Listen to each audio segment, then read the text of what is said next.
Okay, good afternoon, everyone, and welcome to our Committee of the Whole for April 21st, 2026. It is moved by Councillor Karen, second by Councillor Hunter. Be it resolved that the council agenda as presented on April 21st, 2026 be approved as circulated. All in favor?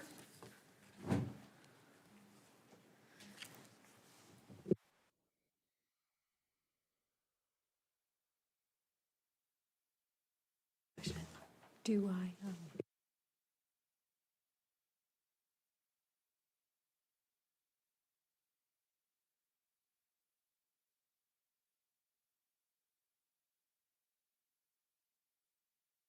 Okay, council, I'm going to ask, does any member have a pecuniary interest today?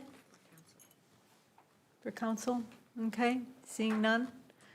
Okay, with that,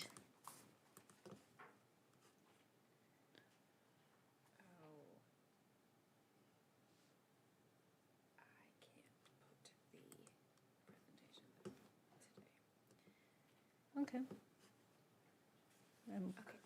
Great. Into closed session. Okay, perfect.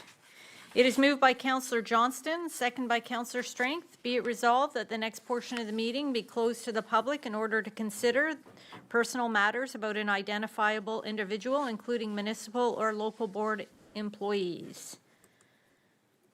Please vote. And that carries. And for the public, we will be back for our regular council meeting at 3 o'clock.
Okay, welcome back, everyone.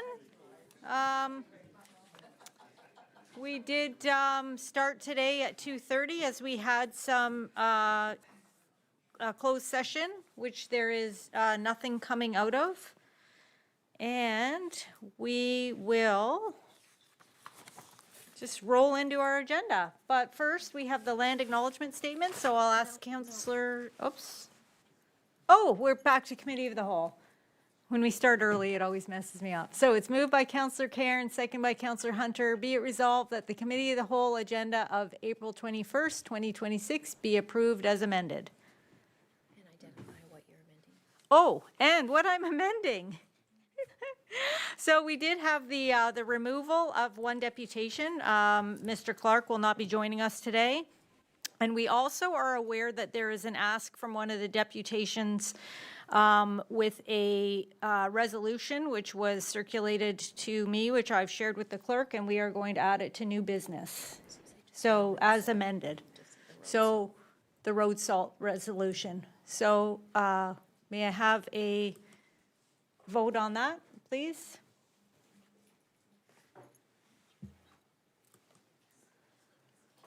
Okay, thank you. Now, Councillor, are there any pecuniary interest? Okay, seeing none. Councillor Strink, would you please deliver our land acknowledgement statement?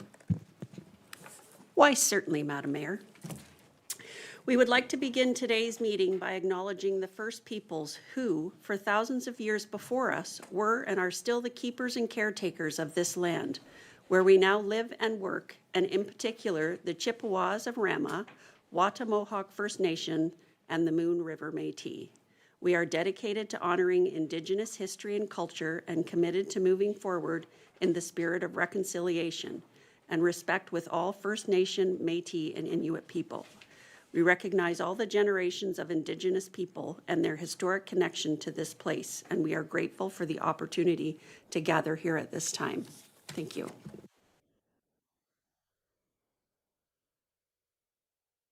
Okay, so with that, we will roll right into our deputations.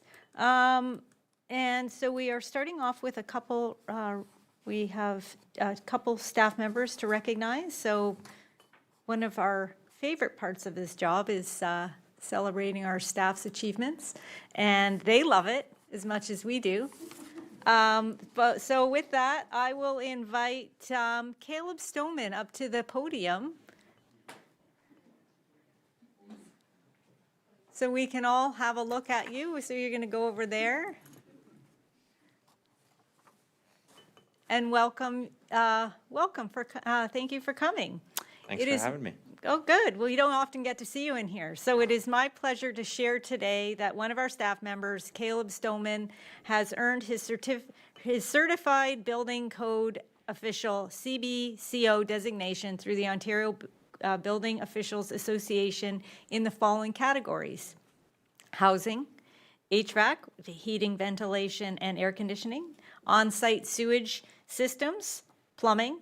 To achieve the designation in each of these categories requires many hours of training, provincial testing, and municipal experience. The CBCO program is an enhancement to the baseline Ministry of Municipal Affairs and Housing Qualification Examination requirements. Thereby signifying a level of competency above the legislative baseline. Caleb has been with the town of Gravenhurst now for 5 years. As a Red Seal plumber, Caleb brings together a great amount of knowledge to our team in the building division as a building inspector. Caleb, we are extremely proud of you and your accomplishments, and we thank you for all that you do in the town of Gravenhurst. So thank you. Thank you.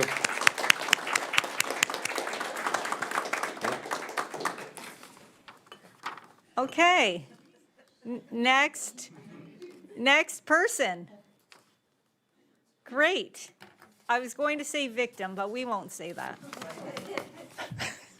Okay, and now it is my pleasure on behalf of council and the staff at Town of Gravenhurst to congratulate Rob Resilius on completing the Municipal Administration Program, MAP for short. Mr. Resilius is our Deputy Treasurer and Manager of Revenue, and as a result, he is an integral part of our finance department. MAP is certification program through the Association of Municipal Managers, Clerks, and Treasurers of Ontario. Each unit in the program has assignments that involve reading, research, writing, and application, providing individuals with comprehensive understanding of the municipal sector. Several of our employees have completed MAP training, and now we're pleased to add Mr. Resilius to that list. Rob, well done, and thank you for all that you do for your organization. You are a credit to your department and the team that you lead, so thank you very much. Thank you.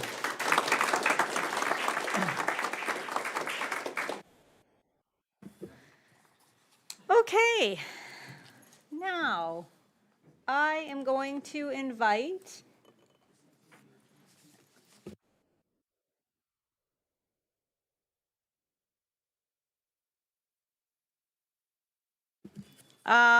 Dr. Neil Hutchinson, Friends of Muskoka Watershed, RE Road Salt.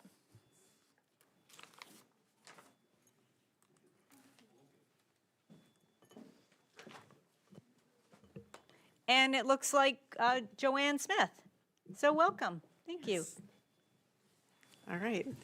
Thank you. Do we need a button for slides? There we go. There we go. Very good. Thank you. All right. Joanne Smith, 610 Phillip Street East, Gravenhurst, Papa 1, Mama 3, representing the Gull and Silver Lakes Residents Association. And good afternoon, Mayor Lorenz and members of council.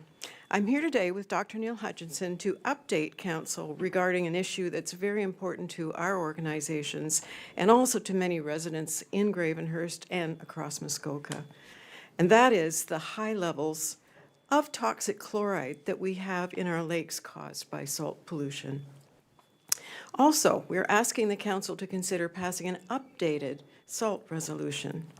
Dr. Hutchinson will provide brief scientific overviews of the impact of chloride in the Muskoka watershed in a few moments. All right, next slide, or is it this? Yes, all right. As a precursor to our presentation, we would like to revisit the resolution that council passed in July of 2023. The town of Gravenhurst was the first municipality in Ontario to pass a resolution acknowledging that road salt is toxic as defined by Environment Canada and committing to the reduction of the use of road salt as much as possible while maintaining safety on roads and sidewalks. Council's action received attention and praise by media outlets and environmental organizations. So thumbs up to you guys. Thank you. In the year following that 2023 resolution, a province-wide coalition was established to pursue provincial action on salt pollution. The Ontario Salt Pollution Coalition has developed a number of policy recommendations and an updated municipal resolution, which we ask you to consider today. But first, I would like to call on Dr. Neil Hutchinson to present some important information regarding the chloride levels in Muskoka. Thank you, Joanne, and thank you, Mayor Lorenz and Council. It's nice to be here again. And again, just thank you for being first and stepping up. That meant quite a bit to us. I think most of what I'm going to present here, you've seen before, the big problem on our highways, that some of which we can address municipally, but have to be addressed provincially. And you'll find that several of our resolutions do ask for requests to be made at the provincial level. But we recognize that for a long time. What we've been looking at is it's not just highway maintenance. That's the problem. Here's just some random sites from around Muskoka. Big blue tarp over a pile of salt behind a grocery store in Bracebridge. 2 sidewalks in front of a different grocery store in Bracebridge. And on the top in from the left, it happens to be a municipal council doorway I just walked through. Where there's quite a bit more salt than is needed. And that's what we're trying to do to encourage recognizing the problem and what we can do about it individually and locally. We know that chloride levels have increased in Lake Muskoka, especially in Gravenhurst Bay. That's the upper set of dots there, going back to 1970 when the original measurements were made and extending right out until the most recent District of Muskoka Water Quality Program. So we're up about 30-fold than where we started. And the blue dots at the lower are Lake Muskoka, where, of course, we get our drinking water, and it's increasing, but not to the same extent as Gravenhurst Bay. This is not a unique situation. Chloride is elevated in 70% of the lakes tested by the District of Muskoka, and it's at potentially harmful levels in 12% of the tested Muskoka lakes. Based on the toxicity of chloride, chloride is the most toxic ion in road salt, and its effects in soft water, of which we have in abundance. We presented a report 2 years ago on citizen science investigations of road salt pollution. Joanne and her husband Clark and Councillor Cairns and Brian Oshab in Gravenhurst were very instrumental in taking measurements that went into that. The report is available at the Friends of Muskoka Watershed website. And this is some sample sites that were done along Bethune Drive, draining the parking lot at the rec center, draining the kind of the automobile dealerships at the first intersection, the grocery store, the commercial parking lot, all draining down and ultimately into Gull Lake. And you can see on the graph there, these are measurements that Joanne made, that when winter's over, the chloride levels drop right down substantially from very high levels, not down to soft, clean water baseline. There's always a little bit of residual ions in the water, but certainly down from the large road salt applications that we see in the wintertime. So why are we here today? It's just back to you. Yes. Yeah, so that's just an example of what we've been doing, measuring. That report has over 600 measurements made by about 18 individuals at 27 locations from Gravenhurst right up to Huntsville, and a lot of those measurements are still going on to verify what we found 2 years ago. Joanne. Thank you. So why are we here today? It is very salty. So the province has the power to act, to create the political will. To act requires widespread public awareness of salt pollution. The Ontario Salt Pollution Coalition is working very hard to create that awareness. And part of building the awareness is to partner with Ontario municipalities, asking them to pass a salt resolution calling on the province to act on salt pollution today for healthy waters into the future. And the resolution we are asking you to pass today includes specific policy recommendations to address salt pollution, policy recommendations that were not included in our 2023 Gravenhurst resolution. And to date, 34 municipalities across Ontario and 3 conservation authorities have passed that resolution before you, so we ask you to join them. This is a list of the municipalities and conservation authorities that have passed the Ontario Salt Pollution Coalition resolution. Of note, in the box, of course, the district and 5 lower-tier municipalities in Muskoka have already passed the resolution calling for provincial government action. This and the next slide is a resolution we ask Council to pass. We have sent a copy of this proposed resolution to each member of Council, so I won't be reading it all to you. It's just too much to read here in 10 minutes. But we did want to include it in our presentation for the record. So this particular slide actually shows the whereas statements, and this one is showing the action items that the resolution is stating.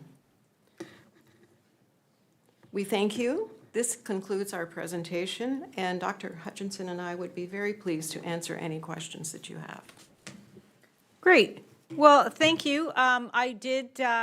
We did amend the agenda to add the resolution to new business. So we'll have an opportunity, because we do have other deputations, to talk about that, but it will be, because of the timing, it didn't get on the published agenda. So we've added it at the new business stage. So you can look forward to that. You can stick around, or you can go home and watch us from the comfort of your home when we bring it up. But we thank you, and I will ask Council, are there any questions for the presentation?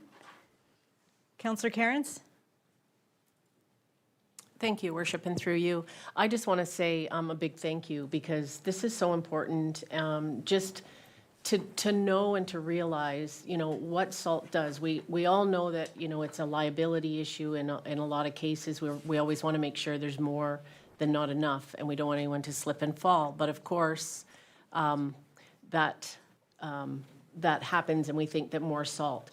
We do have little salt cups, and it's amazing what those salt cups. And I wonder, Joanne, if you could just explain a little bit about how much salt is really needed for an area that is full of. Oh, I'd be pleased to. Thank you. This is my preaching. Basically, we have these little green salt cups. It's 12 ounces by liquid measure, and that's enough to do an entire driveway. But if you look at it even more carefully, the way I look at things, if you guess how much you need to cover 1 square meter, which is about the size of an open umbrella, 1 tablespoon. That's all. Those salt particles should be no closer than 2 centimeters, 5 centimeters, 2 inches to each other, not clumped like Neil was showing in that first stage. That's actually more reliable because people slip on it like a banana peel.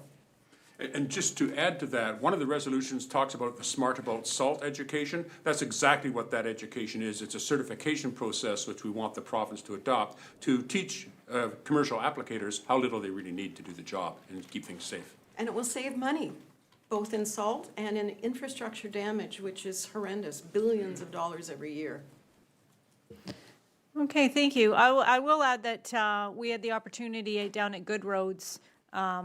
This is on the radar of, of a lot of places, as you said, and Councillor Morphy and I, and a lot of our team were at, who already participate in the Smart Salt program, but we were there and they were talking about a technical briefing. There was a technical briefing seminar. It was called the Road Salt Challenge, and it was understanding its use through technology and experiments. And they're talking about doing some really neat things up in a group of lakes. I'm surely you know about it. And so it was the most attended seminar that we attended there. There was standing room only. So it is on the radar, and I mean, I can't look into the future, but I would be shocked if this resolution wasn't passed unanimously. So thank you for your efforts, and stay tuned. I would simply like to again congratulate you for being the ones that started it all back in July of 2023. Thumbs up. Great, great. Well, thanks again for coming. Thank you. Okay. Councillor Cairns, do you have another question for the group? Thank you. Not a question for the group, but a comment to staff. I know that staff have really been concerned and are also looking at and have reduced the amount of salt. And I just wondered, I'm very pleased. I'm very pleased with your team and the amount of seeing sand and gravel mix rather than lots of salt on the roads has been a bonus for our community and helps to, keep the water out of the lake. So I just wondered if staff would be able to give us, or Mr. Stacey would be able to give us, not now because I'm putting him on the spot, but at some point in time, where we've started with salt and where we're not now, and the reduction. I know that we've talked before and that you have made some conscious decisions on how to reduce the load. So I just wondered if we could get some kind of a report just to give us the stats on that. I'm just going to suggest that after the last time, staff did bring us back a report. I don't know that a lot has changed since then. Maybe recirculate that report to council if that's probably, okay, great, thank you. Councillor Morphy? Keep in mind, there's going to be opportunity to talk about this more during the motion stage, new business. Go ahead. Thank you, Your Worship. Through you, I do have a question for the delegates because you made me think. How to spread salt every 2 inches, 1 granule, seems impossible. Like as a homeowner, a resident, I'd be out there with my teaspoon and I want to do the right thing, but are they considering other products with filler or something so that you can spread it like a normal person without being so clinical about it? Certainly mix it with sand. That would help. But a lot of the products that are being sold on the market as being environmentally friendly are just as bad, and that's the research that's being done now. So there is a lot of money going into scientific research to just see how the organisms are affected by applications of various kinds of chemicals. Beet juice, for example, is awful, horrible. Do you want to add anything to that? Only that it sounds more precise than it has to be. It's just a difference between taking a yogurt tub and going whoosh and taking a small thing and just shaking it gently. It's more a matter of, we're not asking you to measure between particles or anything like that. It's just an awareness that to cut it down, you don't need as much as you think you might, and just spread it judiciously. It's just a visual indicator that, you know, that's too much, or, you know, this is enough. Because if you have too much, it won't melt anyway. It'll just sit there because there's no more water to take it up to dissolve it. Okay. Sounds like an infomercial. Counselor Morphy, you had something else? Yeah, no, human nature. So there's nothing being proposed or being developed that would spread out the salt and make it, you know, less per however many jug, because, no, okay, that was the question. Thank you. There's an opportunity here, folks, for somebody to make a lot of money as I'm they thinking develop something. of a fertilizer spreader on the lawn, which you can often adjust how much, you got a hopper and you can adjust how skinny it is and how little comes out of that. You could probably adapt something like that quite easily. Yeah, as Joanne says, a commercial opportunity. Yeah, Sounds like a Dragon's Den proposal. yeah, Okay? thank you. All right, well, thanks again. Okay, great. We're moving on to our next deputation. Nico Campbell, welcome.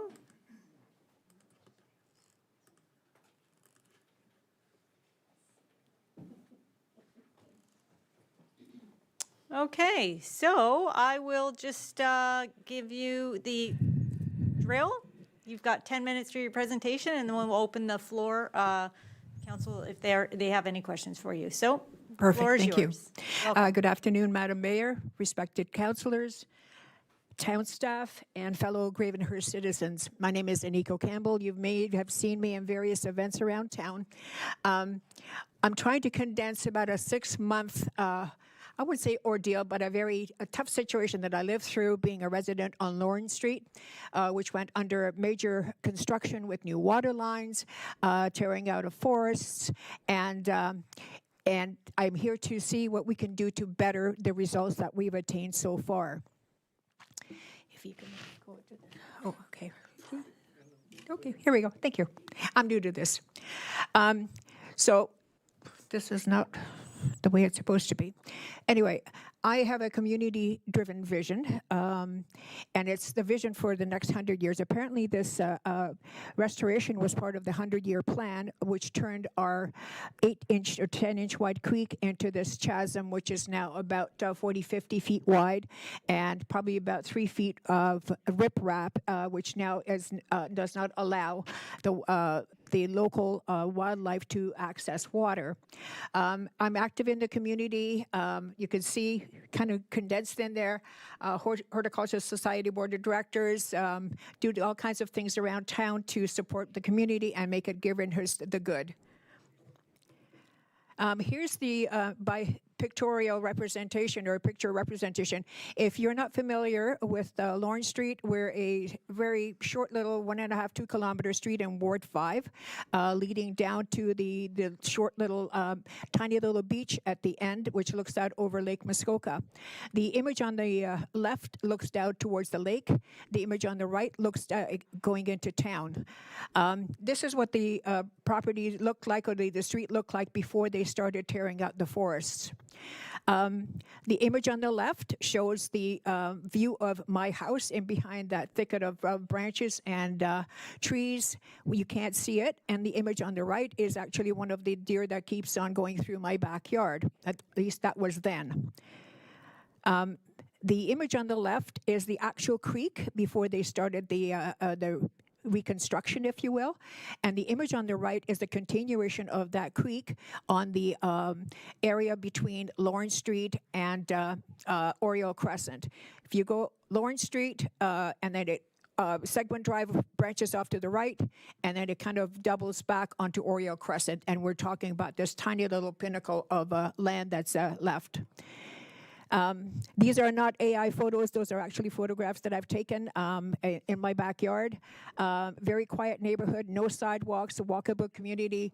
The image on the left, it's my own family of robins that was nesting in my own wreath in the front door. And yet the rest is self-explanatory with feeding chipmunks and other wildlife abundance. The current reality is, again, the image on the left is when they started clearing out the trees. The image on the right is the window view from my kitchen, which is on the far side of the creek as you're coming from town. And you can see that there's massive timber, 40, 50, 60 feet long, that have been cleared. Oh gosh, this is kind of munched up here.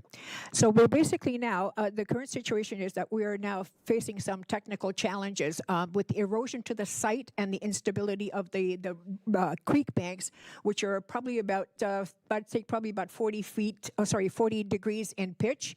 The project started in June and ended in late November with the laying of sod.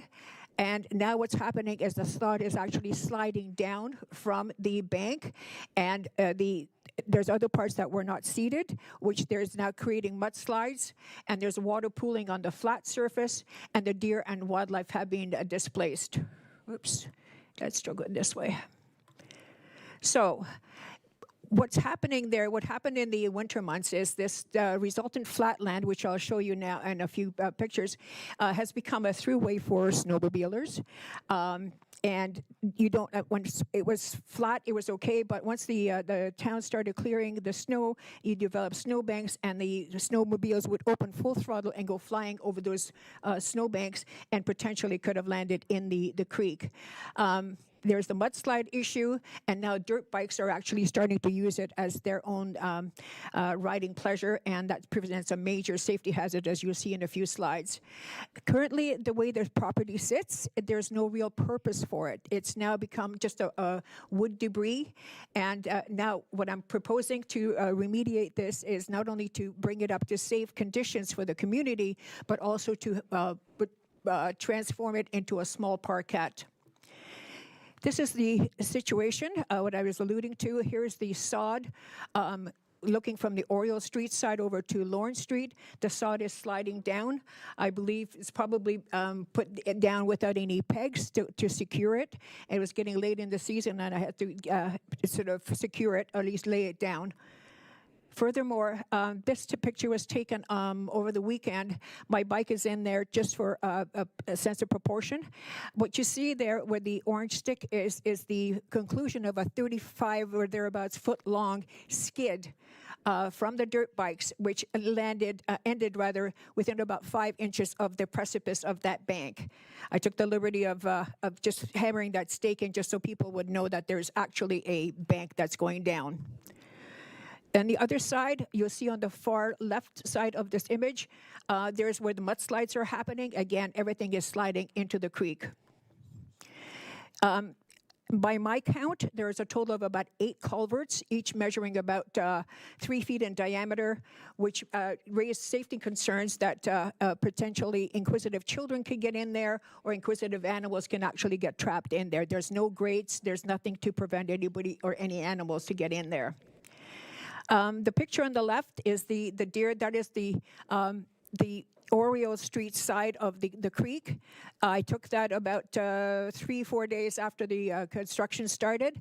And what you see on the right is that very same spot as it stands today. So how can we create an ecologically savvy community focused solution? We can use other avenues of stabilization for the banks through a native vegetation and horticultural approach. We can restore the site and create sort of a natural filter system for the waters that are to come, and basically create a low-impact green infrastructure to support the banks. And one of the things that I was thinking about, and I've respectfully leave it to your input, of course, is to create some sort of a wild flower pollinator type of garden type of an approach, and I'll show you what I'm referring to in that regard. So with that, we could create a sustainable partnership, question mark, because until I know what the council is prepared to do, I'm not able to share what potential help may be available through the Horticultural Society. But we need to have a commitment to long-term maintenance overall. And with that, we can have at least a partially volunteer-led maintenance program. Again, members of our Horticultural Society, there's 5 of us within that very small area already. So, and each one of us could potentially help with the maintenance. And thereabouts, thereby rather have expertise with respect to the ongoing care of that property. So, the ultimate final vision, a community parkette. So what I'm envisioning is integrated seating, bird baths, and even a deer trough, a reservoir for water access. I was informed that the target funding would be around $10,000, depending on the projected scope, and that is just to create the foundation, which we can build on year after year. The benefit to all concerned is turning this unsightly area into community-based stopover, restover for the walkers, and maintenance of wildlife. The image here shows exactly what's left of the forest, and that is at the pinnacle of that triangle I mentioned to you. And all that's left there is the wood debris in the lot, and this long thoroughfare that you see that's become the thoroughfare for the motorcycles and the dirt bikes. So we can actually transform this into something like this. Through the magic of Gemini AI, I put in the parameters of having the 2 benches and a water trough, and you can see what the computers that be, or the AI, came back with in terms of a resolution.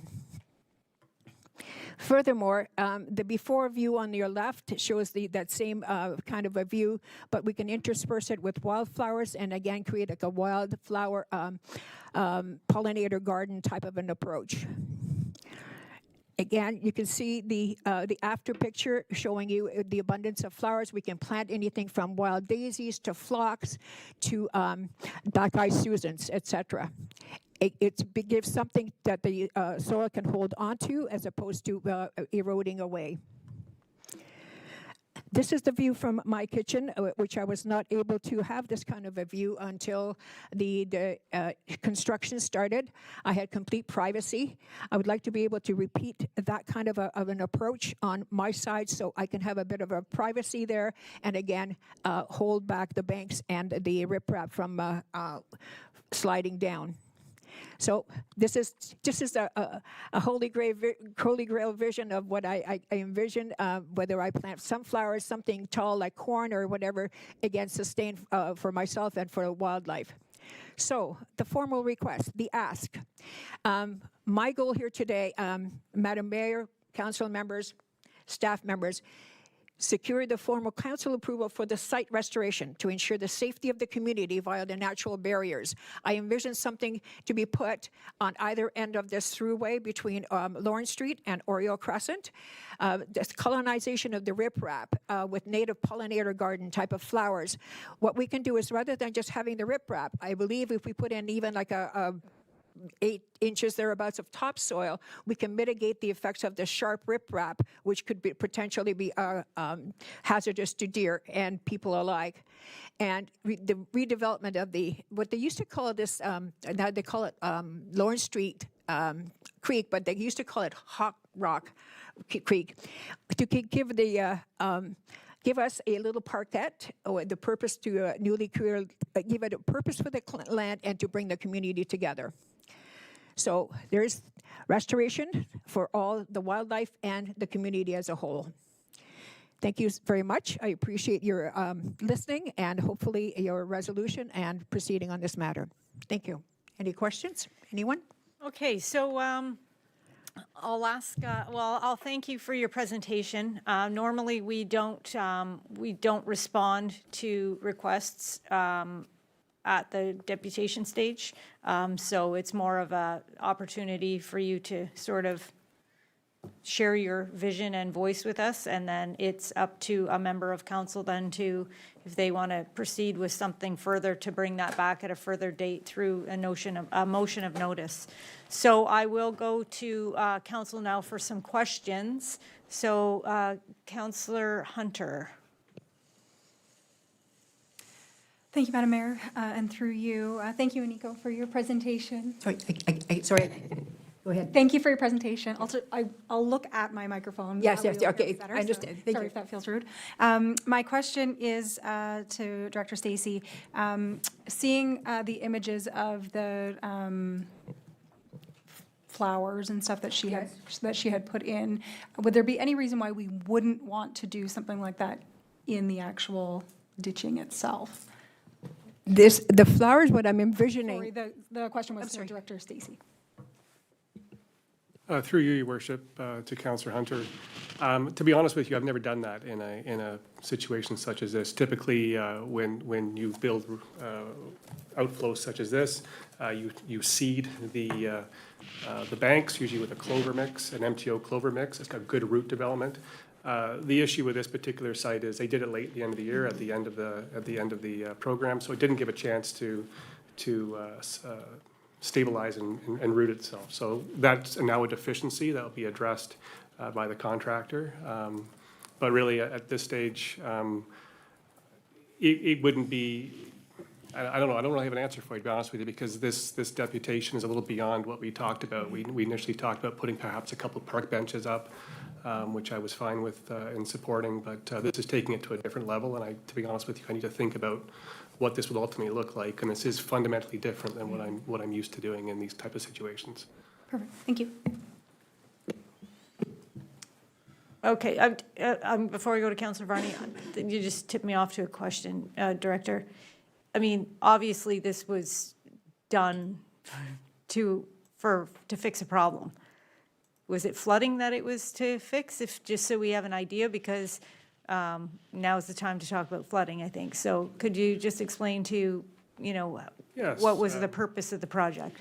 Through you, Your Worship, back in around 2023, after 10-plus years of this area flooding and impacting residents in the area, we went through a Schedule BEA.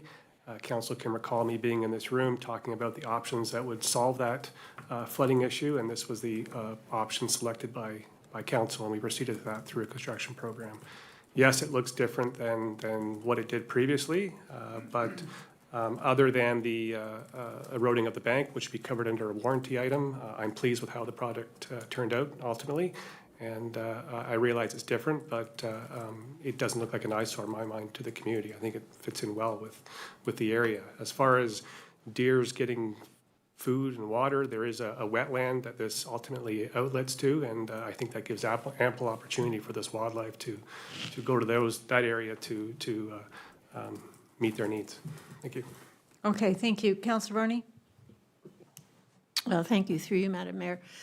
This is to Director Stacy. I'm just wondering about the pipes that was alluded to, the size of them, and maybe having wire in them to prevent, as you suggested, animals or little kids. I mean, I can't imagine how big the pipe must be in order for that to happen, but is this something that you could see doing down the road as far as that, sort of for precautionary reasons?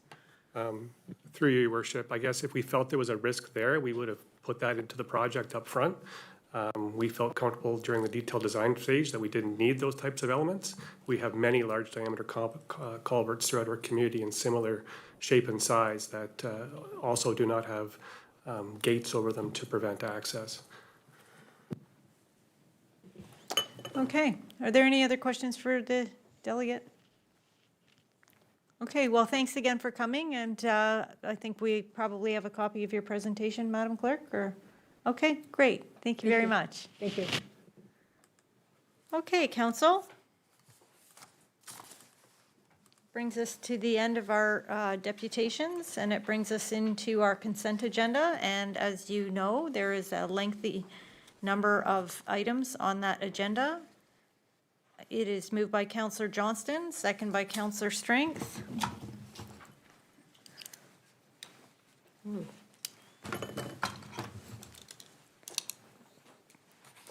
Be it resolved, the following consent agenda items be approved. Correspondence, Town of Gravenhurst, elect respect.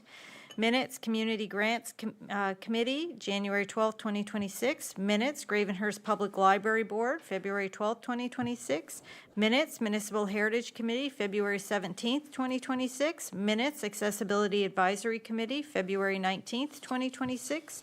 Minutes, Municipal Heritage Committee, March 10th, 2026. Minutes, Gravenhurst Public Library, March 12th, 2026. Minutes, Accessibility Advisory Committee, March 19th, 2026. Report, Procedural Bylaw Update. Report, Student MLEO and PSO Appointment Bylaws for Zoomka, or forgive me, I'll have to get the pronunciation on that, and MAC. What do you think it is? Zoomska, okay, thank you. Report, Septic Re-Inspector Appointment. Report, 2026 First Quarter Financial Update. Report, Musquash Road Drainage Improvements Tender. And report, District Area Maintenance Agreement. Boy, that's a lot.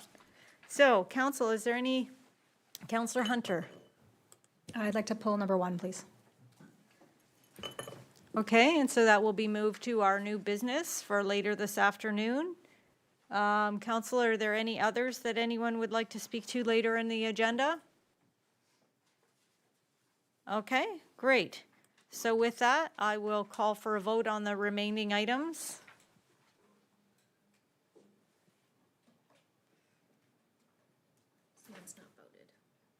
Okay, someone not voted? Sometimes that's me. Okay.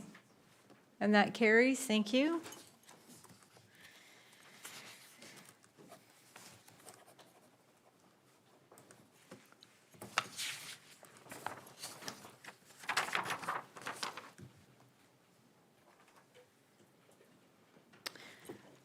Okay, so we are going to go into new business. So for our first item on new business is 2025 Annual Investment Report.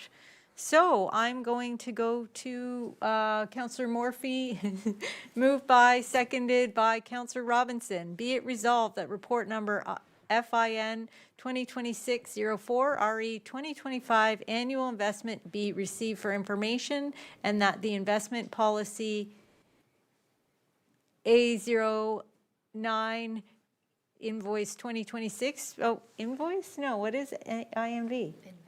Investment, okay, investment 2026 be approved. So with that, Mr. Campbell, thank you very much. Floor is yours.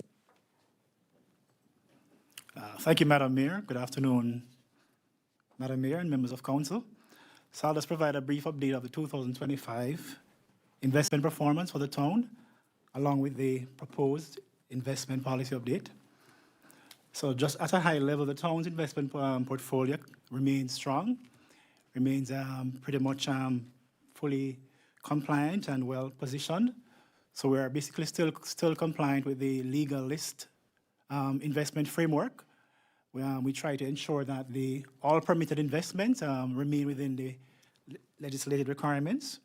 So typically our overall strategy continues to focus on preserving capital, maintaining liquidity, and of course, return optimization. In terms of performance, I'll just walk you quickly through the performance highlights for 2025. So we had a very strong year in 2025. The portfolio achieved an annual return of 11.21, up from 7.81% in 2024. And we also maintained a solid unrealized gain of 1.8 million as of 2025. Just during the year, we also sold a principal protected note. And from that, we realized some proceeds. So a portion of the proceeds was reinvested, and the remaining portion was basically used to support internal operations. So what happened there, we benefited from the upside performance of a principal protected note, where we realized 1.3 million in gain. So that was used to basically as a one-time support in-year pressure. So basically, it was basically a strategic realignment of our funds to support some in-year pressure. Looking ahead for 2026, of course, in light of what is happening in the Middle East, we are basically seeing increased market volatility and a more stable interest rate environment. But of course, our investment portfolio is still positioned to navigate those volatilities.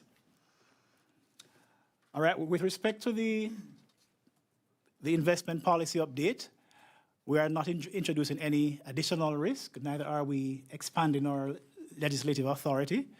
Again, we continue to comply with our legalist framework, where we try to we only use investments that's permitted within the requirements of the legislation. So the policy typically is focused on modernizing and refining the language. We are not there's no additional risk to the policy. We are basically still focusing on our core principles, which is preserving our capital, maintaining liquidity, and of course return optimization. So we are basically trying to ensure that the policy aligns with our current market situation, our current market conditions, and of course and the town's broader financial planning framework. So again, the policy is not really there's no additional risk. Our risk posture pretty much remains the same. It's just a matter of modernizing our language and refining how we basically try to match our risk with our time horizon. So that's it basically on a high level. Again, our investment policy remains robust and strong, and we are pretty much compliant with our with legislative requirements. All right, that's it. If you have any questions, feel free to ask. Thank you. Okay, Counselor, are there any questions? I've got one. Nobody else does? Okay, my question is, when I was looking at the chart, I noticed that I think I may know the answer to this, but I don't know. That's why I'm asking you. The one investment seems to be doing pretty well. Like, it seems to be doing much better than the holdings at Scotia and in the HISAs. So is it because that's parked there, that money, and their other money is coming and going, which is why we don't have more in the Invest One accounts? Is that the answer? Through you, Madam Mayor, so the HISA and the GIC, those are more geared towards short-term to medium-term investment. The one investment holding, that's primarily geared towards longer term. So based on what we have in terms of maturity, we try to match our maturity with our risk. So the one equity is basically geared towards longer term investment, and that's how we try to build that chart. So we try to match the risk, of course, with the time horizon, and of course the 1 to 4 and the 5 to 9. Those are with the GIC, and the longer terms from 10 years plus. That's with one equity. Because we're using that, we're accessing Yes. those funds. It's like laddered. Okay, I was just wondering, because the one fund is doing well. If regular people could buy into that, but I don't think you can. Anyway, okay, is there any other questions? Oh, yes, Mr. Lucas. Thank you, Madam Mayor. There isn't really a convenient time for me to jump in here, but I figured I would do it right now. But you'll notice a bit of a theme of the presentations here this evening. Given the length of the agenda, I've asked that the presentations be relatively concise. So just to make the most efficient use of your time around the table here today. So if you notice a theme of conciseness, that would be why. Was that you telling me not to talk so much? I'm just teasing. Okay, thank you. So with that, we do have a motion before us. So, council, there's a vote.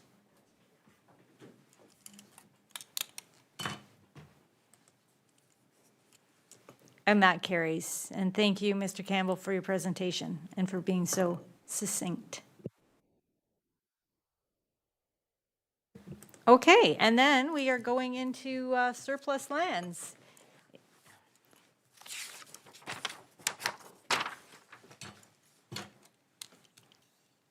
It is moved by Counselor Strength, second by Counselor Johnston. Be it resolved that report number FIN 2026-05, RE surplus land declaration and disposition, Muskoka Wharf and 200 Nelson Street be received for information, and that committee recommend the lands abutting the noted properties as indicated in Attachment A and Attachment B be declared surplus, and that the Director of Financial Services or their designate be authorized to execute the sale of lands in Attachment A and B and with the abutting property owners based appraised fair market value, and further that the property located at 200 Nelson Street be declared surplus and be made available to be sold publicly.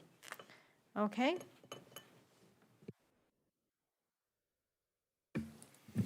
Mr. Resilius. Thank you, Your Worship, and members of council.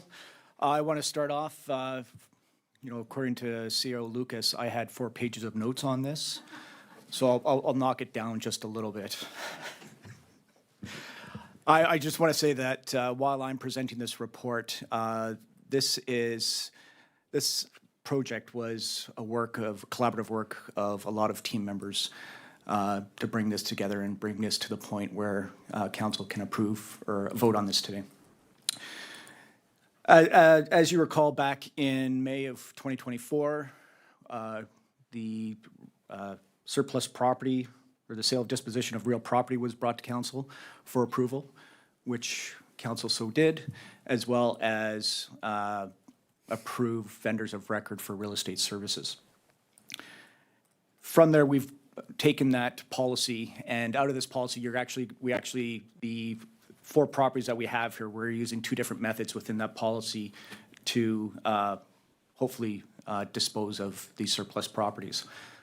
So the properties around 900 and 908 Bay Street, 1120 Bay Street, those are actually properties that we want to divest to the owners of the abutting property. And under the policy, we have the authority to go ahead and sell or work with them directly to dispose of those. Conversely, 200 Nelson Street, there is no, at this point, any interest from third member parties. So following the policy, the intention of staff is to engage the services of the real estate agent and make it available for sale, as well as any other means that we have for public disclosure for surplus lands. There's 2 positives that come from these actions. The first one is the fact that the business community is taking interest in ensuring that the community is vibrant. As indicated in the report, there's a lot of concern about the business community down at the wharf to want to ensure that it remains beautiful, and they're willing to take the initiative to beautify it. And there's also some other issues with just maintenance and overstepping lands and all that other stuff that we're looking to resolve from this. The purpose of giving the delegated authority to the Director of Finance or their designate is to ensure that we work with the business owners in a timely manner to hopefully resolve this issue.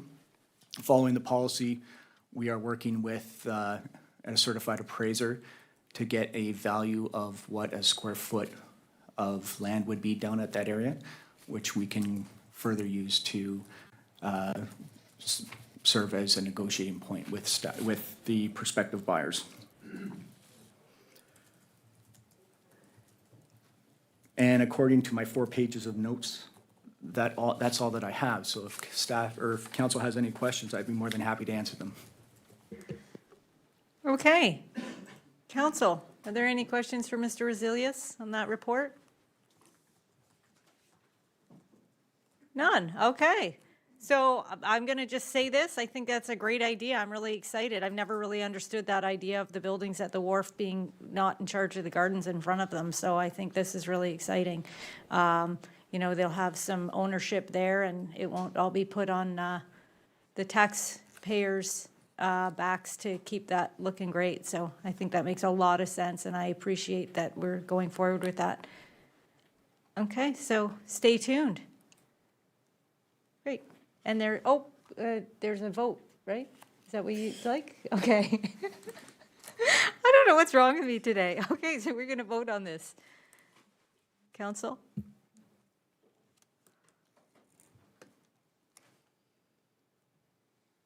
Okay, and that carries handily. Thank you.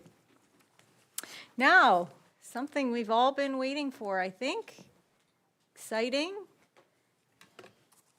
It is moved by Councillor Cairns and second by Councillor Hunter. Be it resolved that report number DEV 2026-23 RE vacant building and land registry bylaw be received for information, and that council approve the proposed vacant building and the land registry bylaw, and that council approve the proposed associated amendments to the AMPS and user fee and charges bylaw. Manager Taylor. Welcome. Thank you, Madam Mayor. So, in keeping with the theme of short and sweet, I will summarize what's in front of you, even though this project has been a long time coming. So, essentially back in June of 2025, we received a deputation regarding some of the challenges facing the downtown, which included some long-term vacant buildings and some concerns with the look and feel and the atmosphere of the downtown. From that, as you recall, in October, we came forward with a couple of suggestions, and we were actioned to bring forward a vacant land and registry bylaw. So from our working session that we held a few weeks ago in, I believe it was February, the direction to staff was to make sure that the bylaw was impactful and that we took the recommendations that council had made at that time and incorporated them into this bylaw. So the other really important thing to note is that we have sought legal counsel on the proposal of the bylaw, which internally there were 3 or 4 different divisions working together to make sure this fit within the intended purpose of what we were hoping to achieve. So legally, the bylaw has teeth and stands on its own, and so is presented based on the feedback that you had given to be impactful. If you have specific questions on the bylaw, I'm happy to answer them. Okay, Councillor Hunter. Thank you, Madam Mayor. Through you. I did have one question, and it was about if there was a fire or something. So obviously, if that happens, they can't do anything with the building. They're sort of sitting. So in those cases, is there a little bit of a loophole where they wouldn't get dinged? Through you, Madam Mayor, to Councillor Hunter, yes. So we have certain exemptions that are actually spelled out in the bylaw, for example, critical illness or death in the family, something that is unexpected, obviously, where the building would become vacant. But we also have written in there at the authorization of the Director of Development Services, if a valid case for vacancy is presented, and it's not a long-term vacancy, like there's been a fire and it's vacant 3 or 4 years later, we do have the ability to work with those property owners. Okay, council, anybody else? Wow. Okay, well, I just want to thank Manager Taylor. I think this is a fantastic news story because, and back to Councillor Hunter's point, I think we all know a building that there is a fire that has sat vacant for a couple of years, and so I would hope that we have the means within this bylaw to ask them to move on from hanging on to that if it's not possible to, we want to see it redeveloped. So, I do have Councillor Varney. Go ahead. Thank you. Through you, Madam Mayor. What about empty lots? Is there a change, some way that we can address that as well? Thank you. Through you, Madam Mayor, to Councillor Varney, yes. So it is vacant buildings and lands. So the bylaw speaks directly to what a vacant landowner needs to do to register and maintain the property and what a vacant building owner needs to do. So it addresses both with the idea that it is to encourage development. And so those properties need to be registered and need to be looked at development or something moving forward on them instead of sitting there. So they are included in the bylaw. Okay. Again, I think this is a long time coming, so thank you very much for the work on this, and council will ask for you to vote, please.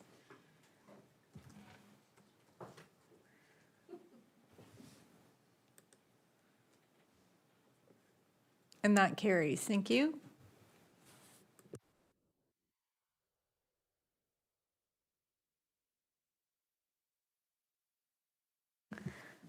Okay, sticking with Manager Taylor.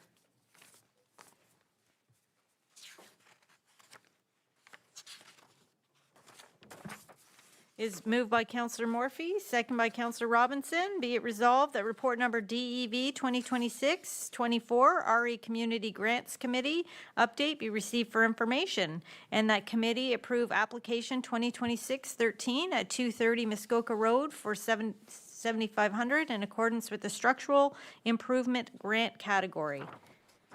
Manager Taylor? I'll keep this one even shorter and sweeter. This is a standard CIP application. As you recall, we moved to continuous intake from the direction given by council in October. And so this is one of the first ones of applications that is a continuous intake. It was for some asbestos abatement for a new business that is opening. And so very standard. If you have any questions, I can answer them. Council? Okay. I think more good news for, I think this is, people are investing in our communities, so these little wins should be celebrated. So council, I'll have you vote. Thank you.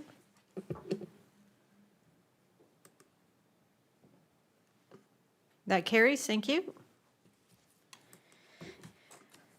And feel free to walk us through this one, because there's a lot of really exciting things happening that I want everyone to hear. Yes, Councillor, it's moved by Councillor Johnston, second by Councillor Hunter. Be it resolved that the report number DEV 2026-24 RE Economic Development Quarterly Update be received for information.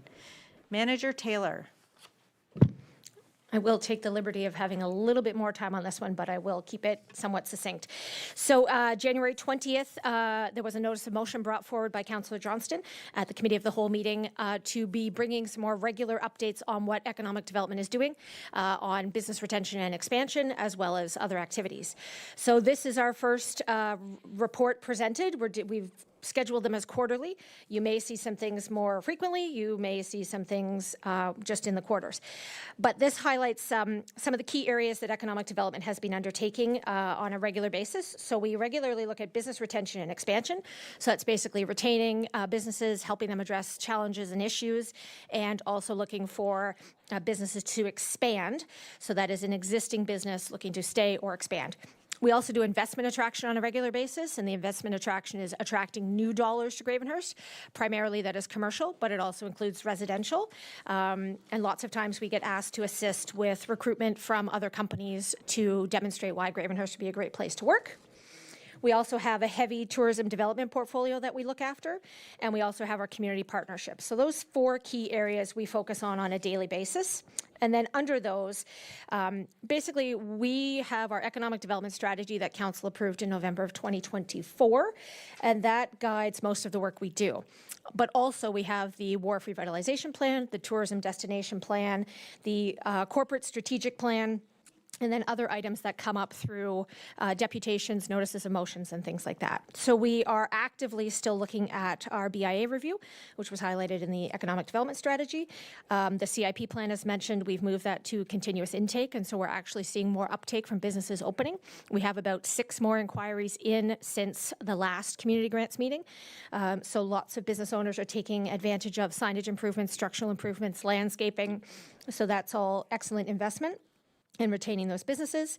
As you just approved, we have the vacant building and land bylaw that has come forward. So again, that's looking at either fostering development or addressing some of the eyesores in the community to try and have businesses expand. We have a robust list of inquiries from people who want to relocate to Gravenhurst with their business, but we are not able to house them in some of the buildings because the landlords are retaining those properties for investment purposes. We also are we're in the peak of our season where we're doing activations for the wharf and for downtown. So things this year, you'll see there are some ghost walks, there's some busking, there's some different events and activities that have been brought to us by our merchants and by some of our community members. So there is a desire for those other groups to work with the town for activation.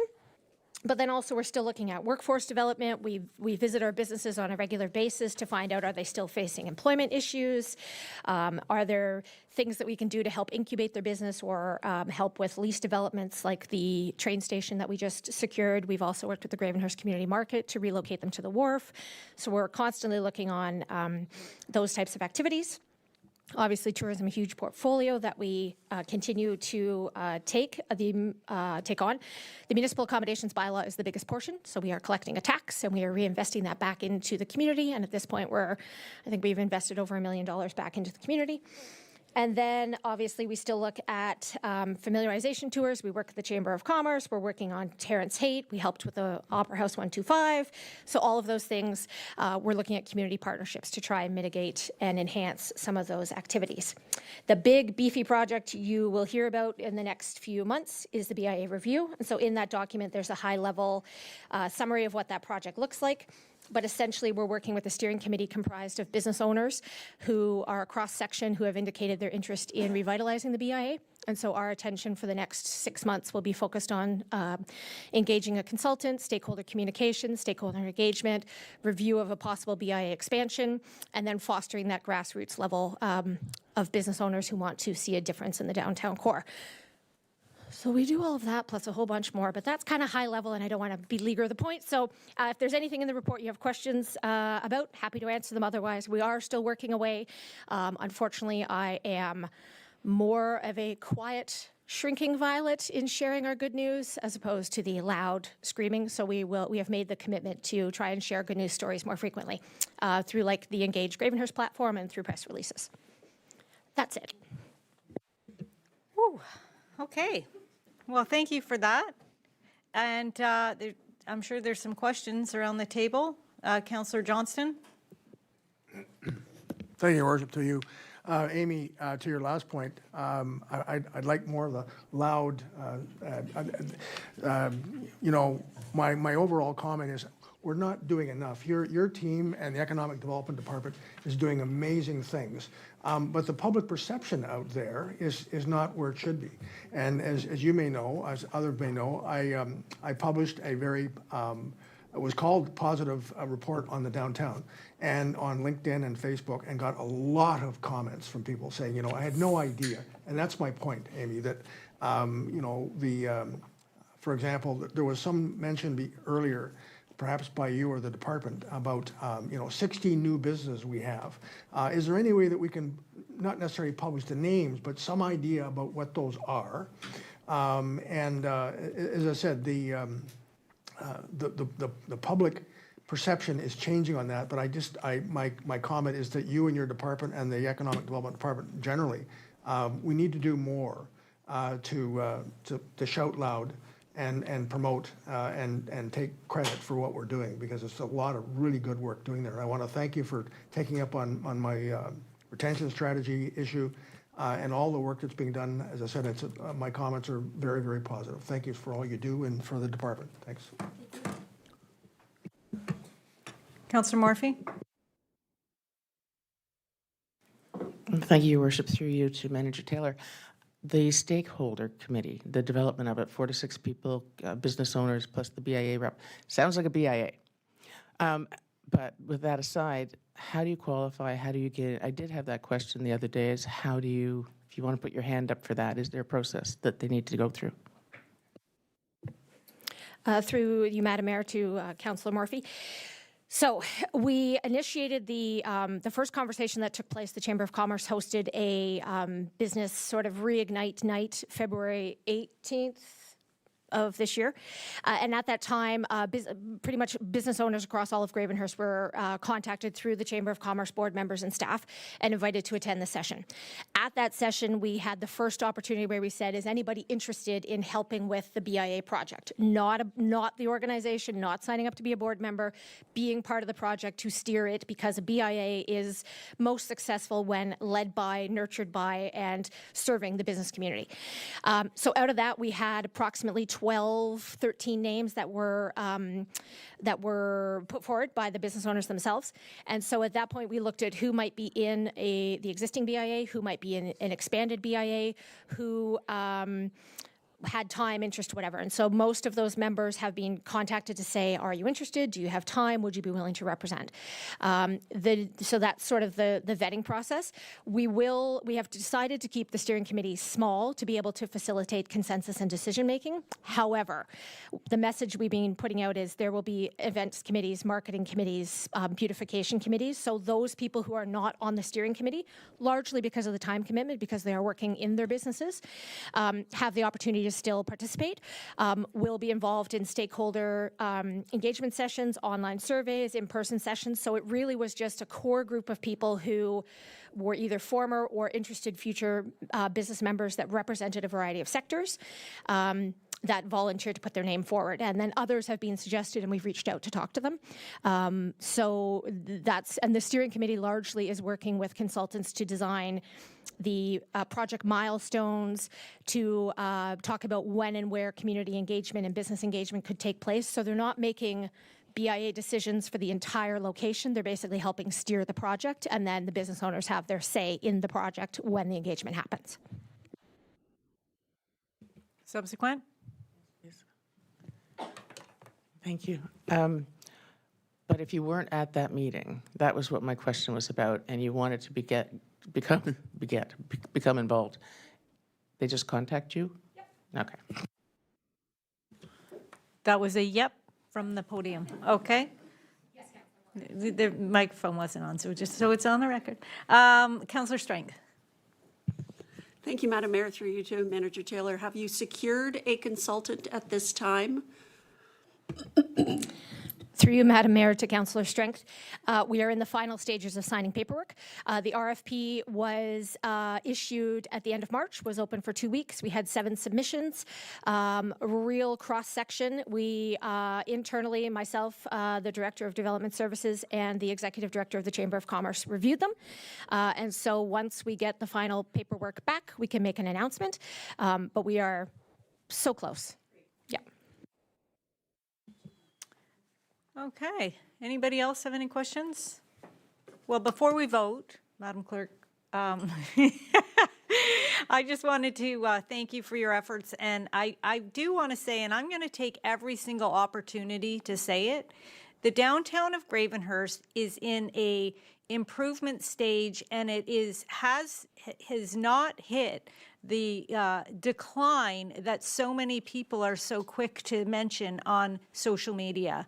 Of course, there are comings and goings, and there's been buildings bought and sold, and there's been businesses closed, and people have retired, but that is the natural progression of a downtown.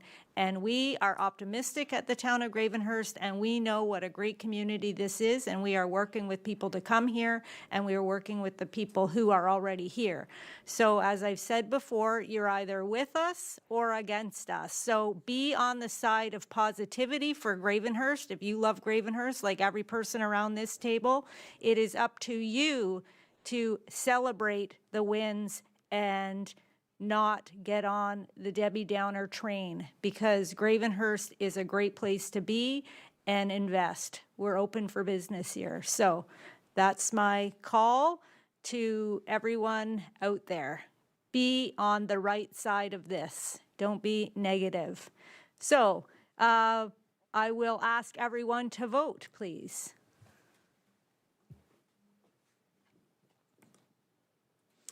And that carries. Thank you. And I will also just mention thank you to the Executive Director of the Chamber of Commerce for joining us today. We appreciate you being here, and we know that you are a champion for business in Gravenhurst, and we appreciate your efforts as well with working with our team. So thank you. Okay, with that.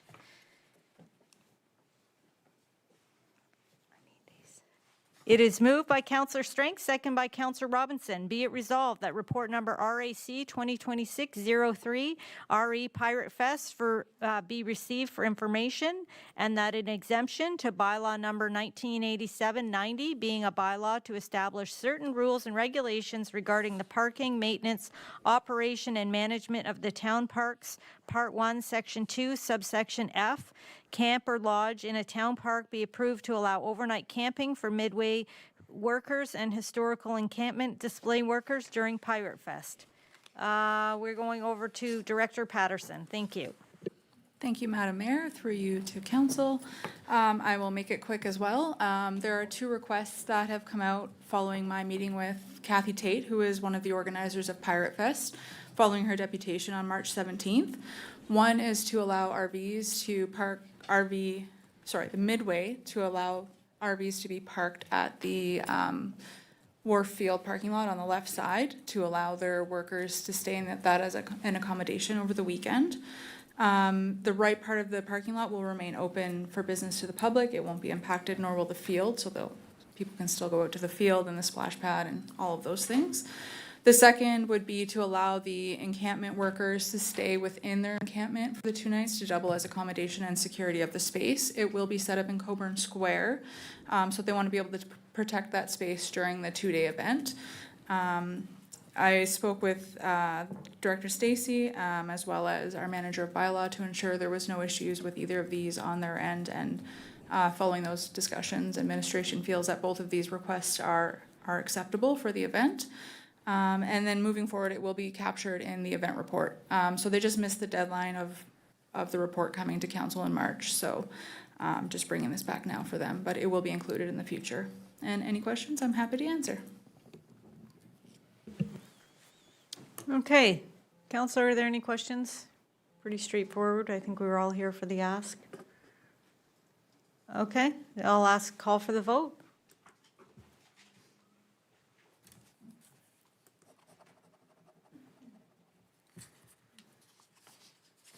And that carries. Thank you.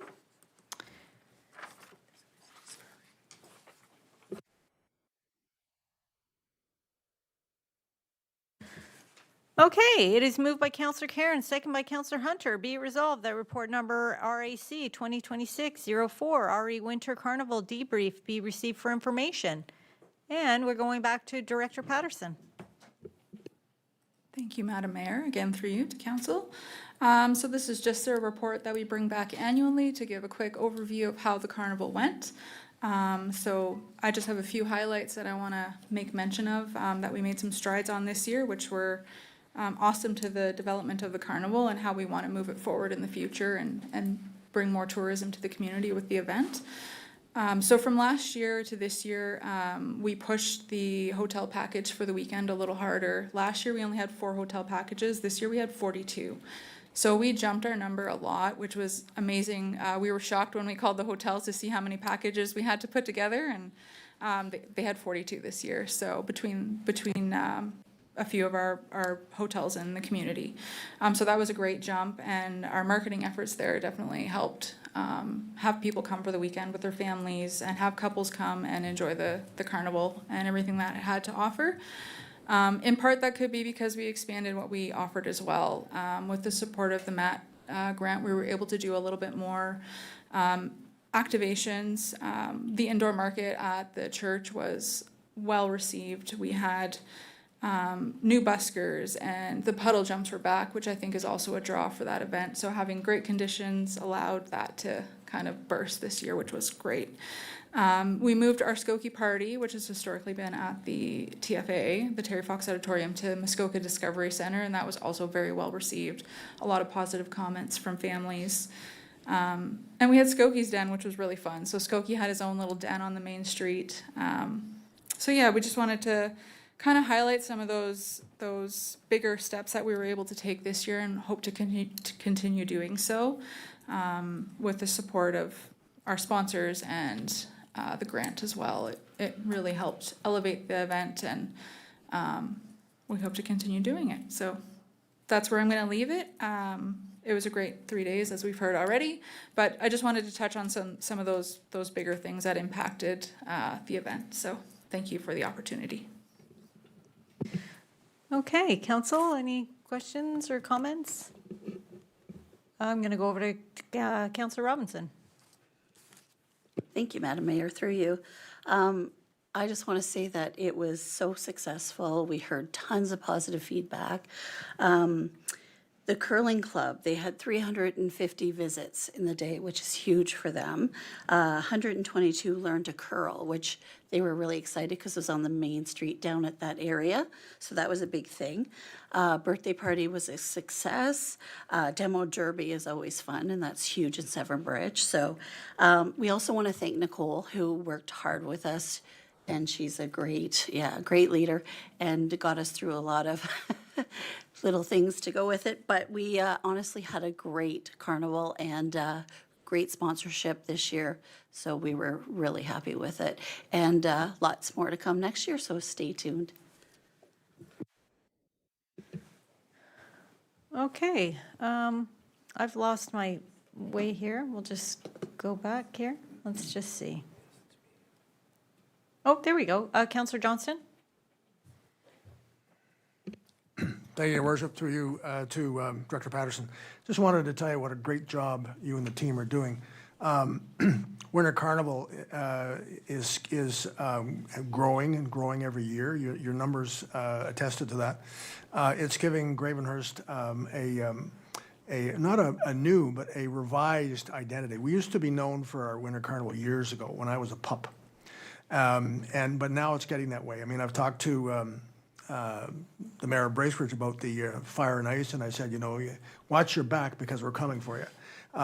It's just at the right time of year in February, where we need that boost. It's a great weekend involving that, we're getting families out together and bringing people in for Winter Carnival. The numbers are growing every year. So as I said, I just want to thank you and the entire team on what you're doing there, because it's becoming a big event that people look forward to in the doldrums of February. We need that. So thanks for that. Okay, Councillor Murphy? Through you, thank you, Your Worship. We also wanted to give a big shout out to CTV Buried News. They wore orange hats and they promoted Skokie, and Casey Colby and Sarah had the pink-orange fight for the whole week, and we really appreciated their making a big splash for us.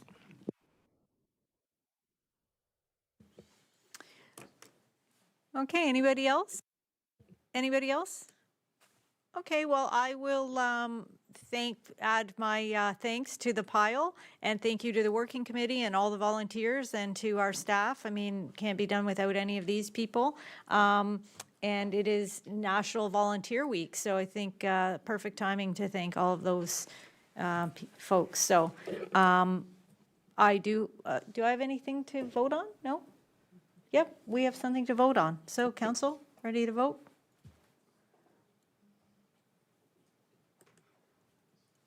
And that carries. Thank you.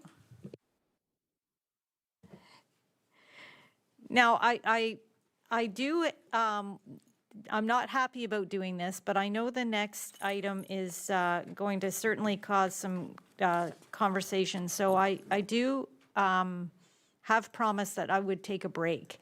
So we are going just to take an 8-minute break because we've been at it since 2:30. Council's been at it since 2:30 and staff as well.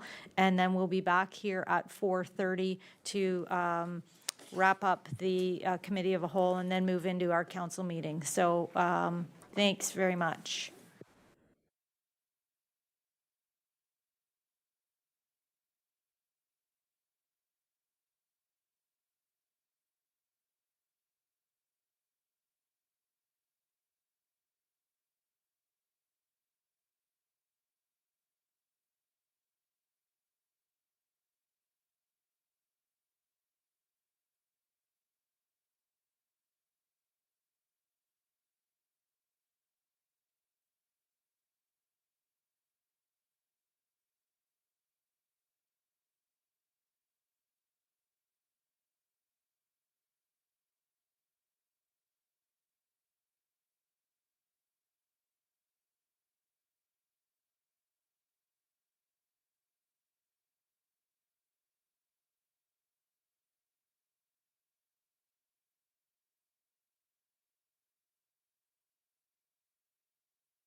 Okay, so we're back, and I have a resolution that we heard about earlier this afternoon.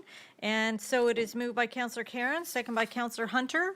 Whereas chloride concentrations have increased 30-fold in Lake Muskoka over time, a trend that is continuing with increases of at least 0.5 milligrams per liter in 80 of 274, or 29% of lakes sampled by the District of Muskoka, or district in Muskoka between 2018 to 2022.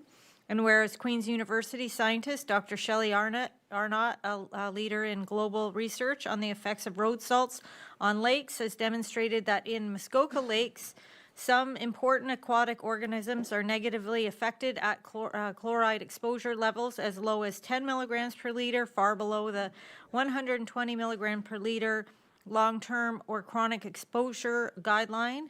And whereas roughly 1/4 of lakes sampled by the district now have chloride levels above 10 milligrams per liter, and whereas in July 2023, following a deputation to council by the Gull and Silver Lakes Residents Association and the Friends of the Muskoka Watershed, council passed a resolution committing the town to the reduction of their use of road salt as much as possible while maintaining safety on roads. And whereas since July 2023, a province-wide coalition, the Ontario Salt Pollution Coalition, has been established to pursue provincial action on salt pollution and has developed a road salt use resolution that includes municipal commitment to the reduction of road salt and calling for provincial action on salt pollution today for healthy waters into the future.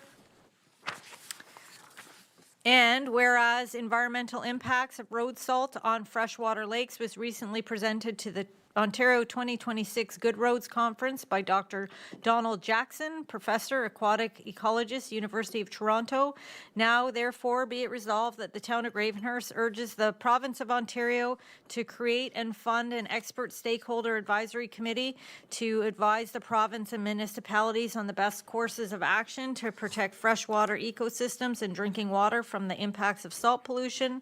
The town of Gravenhurst urges the province of Ontario to work urgently with key stakeholders to develop limited liability legislation, including enforceable contractor training and a single set of provincially endorsed standard best management practices for snow and ice management. Town of Gravenhurst commits to our ongoing efforts towards the reduction of road salt as much as possible while maintaining safety on roads, including public reporting on annual use, supporting local efforts to research the ongoing impacts of road salt and assisting education efforts. This resolution be sent to the Association of Municipalities of Ontario, local MPs, Conservation Ontario, the Ontario Minister of the Environment, Conservation and Parks, the Attorney General of Ontario, and the Premier of Ontario. Okay, Council. Councillor Cairns? Thank you, Worship. This is a very important resolution that we're going to be reading, and so I would just like to add, and I know that I think we're all in favor of it, but I would like to ask for a recorded vote, please. Okay. Councillor, are there any questions or comments, or I guess is there really, there's no one for questions because the deputation period is over. Well, I'm going to add my comments. So as part of a delegation to Roma in January, with the district Public Works, through my role as the chair of Public Works at the district, we did do a delegation on this subject. And so it is in front of the province. So the province is aware that people are concerned around here. I think it's important to recognize, as I said, our staff and Councillor Morphy, we attended Good Roads, and it was probably the most well-attended session that I'd ever really seen at a conference, of one of those, the smaller ones, not in the big room. And I think that it is on the radar. So I know the message is getting out there, so good work on this group's behalf, and we can amplify this, I think. So anyway, and we'll ask the director also to resend the report that we received about the salt use. So Okay, so, anything else from anybody? No? Right, okay. We're gonna. So, Madam Clerk, recorded vote? Thank you. Just wanted to remind council about process with recorded vote. Your settings have been turned to open, so you should be able to turn your mics on and off yourself. It's okay, don't worry. I'm going to call your name. You're going to say yay or nay, and then you do also have to press the vote button on the machine in front of you. Okay?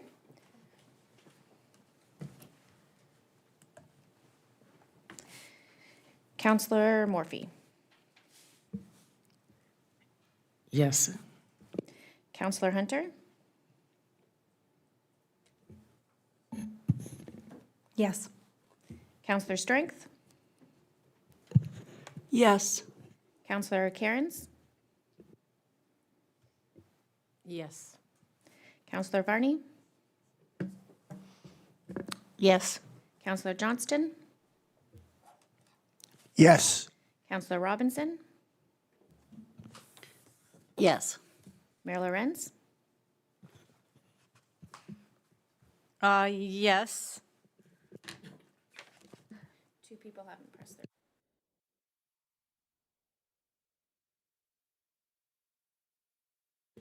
One person's still missing. I guess I should also note that Councillor Jorgensen is not with us today. He's not participating virtually. Okay, I'm going to stop it.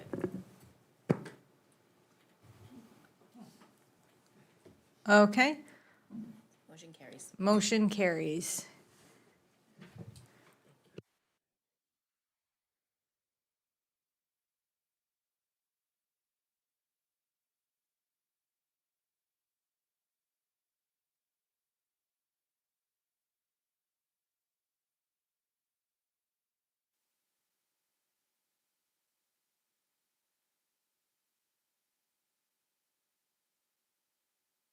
Sorry, I'm just doing a bit of housekeeping here.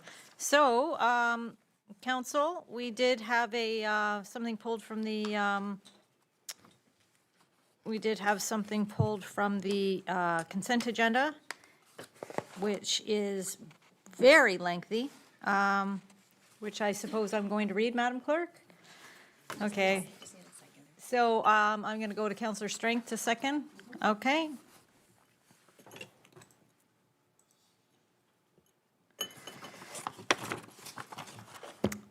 It is moved by Councillor Hunter, second by Councillor Strength. Whereas democracy is healthy when everyone is able to fully participate fully and safely and contribute to the well-being of their community, and whereas we are witnessing the dissolution of democratic discourse and respectful debate across all levels of government and neighboring jurisdictions, and whereas Ontario's municipally elected officials are dealing with increasingly hostile, unsafe work environments facing threats and harassment, and whereas social media platforms have exacerbated disrespectful dialogue, negative commentary, and toxic engagement, which disincentivizes individuals, especially women, and candidates from diverse backgrounds from running for office. And whereas better decisions are made when democracy is respectful and constructive and the voices of diverse genders, identities, necessities, races, sexual orientation, ages, and abilities are heard and represented around municipal council tables, and whereas the Association of Municipalities of Ontario's Healthy Democracy Project has identified concerning trends with fewer people voting in local elections and running for municipal office. And whereas in 2024, female elected representatives from across Halton formed a group called HER, Halton Elected Representatives, which pledged to speak out against harassment and negativity in politics and call on elected officials to uphold the highest standards of conduct. And whereas HER, Halton, has launched a campaign called Elect Respect to promote the importance of healthy democracy and safe, inclusive, respectful work environments for all elected officials that encourages individuals to participate in the political process. And whereas on June 5th, 2025, the Canadian Association of Feminist Parliamentarians launched a nonpartisan parliamentary civility pledge to encourage all parliamentarians to commit to end workplace harassment and increase civility on Parliament Hill, modeled after the pledge developed in Halton by representatives of her. Now, therefore, be it resolved that the Council of the Town of Gravenhurst supports the Elect Respect Pledge and commits to treat others with respect in all spaces, public, private, and online, reject and call out harassment, abuse, and personal attacks, focus debate on ideas and policies, not personal attacks, help build a supportive culture where people of all backgrounds feel safe to run for and hold office, call on relevant authorities to ensure the protection of elected officials who face abuse or threats, model integrity and respect by holding one another to the highest standards of conduct. And further, the Gravenhurst Council calls on elected officials, organizations, and community members to support the Elect Respect and sign the online pledge at www.electrespect.ca. And further, that a copy of this resolution be sent to the Association of Municipalities of Ontario, AMO, the Association of Municipal Managers, Clerks and Treasurers of Ontario, AMCO? Oh, AMCTO, the Federation of Canadian Municipalities, the Muskoka Parry Sound MP and MPP, the Minister of Municipal Affairs and Housing, the Ontario Provincial Police, the Bracebridge Detachment, and the Royal Canadian Mounted Police. Councillor Hunter? Thank you, Madam Mayor. Thank you for reading that out. I know it was very lengthy, and so I appreciate you reading it and not myself. I will be brief because I think that summarized a lot of it, but we have all seen the rise in disrespect towards elected officials in recent years. And on the cusp of this election season, I think it's important that we join other local municipalities and bring this forward now. We need to encourage a safe and inclusive democratic process for anyone putting their name forward to serve the public. This includes respectful debate and not tolerating personal attacks, harassment, and inappropriate conduct. There are currently 60 municipalities, 253 elected leaders, and 560 citizens that have taken this pledge so far. And I encourage my fellow council members and the community of Gravenhurst to take this Elect Respect pledge today. And I think I'll just leave it there. Thank you, Madam Mayor. Councillor Strength as a seconder. Do you have anything to add? Anybody else? Anybody have anything to add to? Councillor Johnston? Thank you, Your Worship, through you. I did speak to this issue at District Council, and some of you may recall, I mentioned that of all the people in my life that have influenced me in one way or the other, all of them were women. And I made that point deliberately because the abuse, as Councillor Hunter just said, the abuse is across genders or the gender spectrum, but it's particularly for women. And I know from personal examples and personal connections that a number of women are reluctant to get involved in local government because of that, or even provincial government, but particularly to them. And I often speak at this table about the need to bring in newer people, more people, family members to run for council. We need to encourage that. And as I said, I've spoken to a number of people in the community, many of whom are women, and they're concerned about that issue. So I fully support this and the pledge, and would encourage everyone else to do so. Thank you, Your Worship. Okay, anybody else have anything to add? Okay, well, I'm going to add my voice to the chorus. Obviously, I mean, I'm no stranger to being bullied and harassed online in my role. I've been called terrible, terrible things by people. I have called the police more than once. I have been called horrific things that people eventually have apologized for me because they've actually been involved in the thread. And I can tell you what is really hurtful is I know some of these people. And if I don't know them, I know someone in their family. And it is hurtful and harmful, and it does make you question whether you are doing the right thing. I know that there are things out there that aren't true about me. There are things that are said behind my back. There are people who And they don't do it to the men, because I can tell you, I can see that women in elected positions are held accountable in a different sense than the men. And you can say all day that that's not the truth, but I can tell you it's the truth. And it was never as bad as when I was in a role of leadership as it is in a role of leadership. It is bad, and it harms my family, and it's really hurtful. So I full-heartedly support this, and I invite any young women or women in general who are considering this role to talk to somebody find a mentor, because they'll tell you how it is. It can be hard, but it's worth it. So if you want to, and things are changing. Things are always changing, and hopefully this will change things for the better. And I will also say, I think Bill 9 is important. You know, the legislation that the municipal Minister of Municipal Affairs is working on is very important. But I will say, I don't think it's enough. I don't think women in politics are protected enough. We don't have the same employment standards. We don't have a human resources.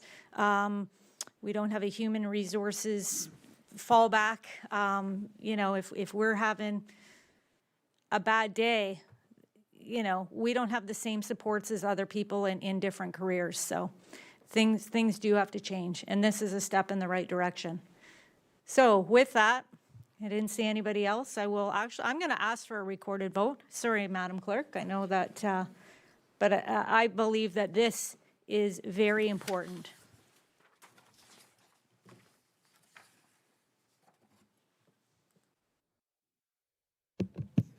Okie dokie, so a reminder, you can turn your microphones on and off freely. I'll say your name, you'll say yea or nay, but please continue to vote on the machine in front of you as well. Councillor Hunter. Yes. Councillor Robinson. Yes. Councillor Strength. Yes. Councillor Johnston. Most definitively. Councillor Morphy. Yes. Councillor Cairns. Yes. Councillor Varney. Yes. Mayor Lorenz. Yes. That carries. Thank you. Someone. Sorry, that carries. Thank you. Okay. Okay. Seemed a bit heavy, but it's important.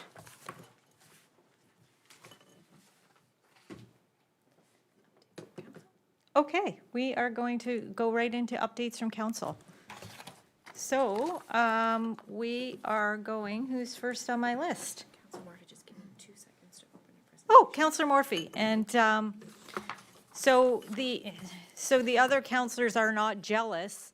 I will just share with you that Councillor Morphy did approve or did request a little longer because of the content of her presentation, and that was granted ahead of time. So Councillor Morphy, you have 10 minutes. Thank you, through you, Madam Mayor. This was my first Good Roads 2026, and they welcomed us with opening statements and then talked a little bit about everything. The new administration south of the border has certainly affected municipal budgets. Buy Canadian has moved from being a slogan to a policy. The strong mayor's powers have not delivered housing and infrastructure as promised, and who knows what will happen with school boards. Well, we do know that now. Next up was Chief Amos, and this is just, I found this interesting. Toronto is the anglicized word from the native word Toronto, so there's just a K after the T in there, but it actually means where the logs are in the water floating to create a bridge. But most importantly, the chief went on to say that land acknowledgements are composed and not read from the heart. And this is not the first time I've heard this, and perhaps it is time we rethink our approach.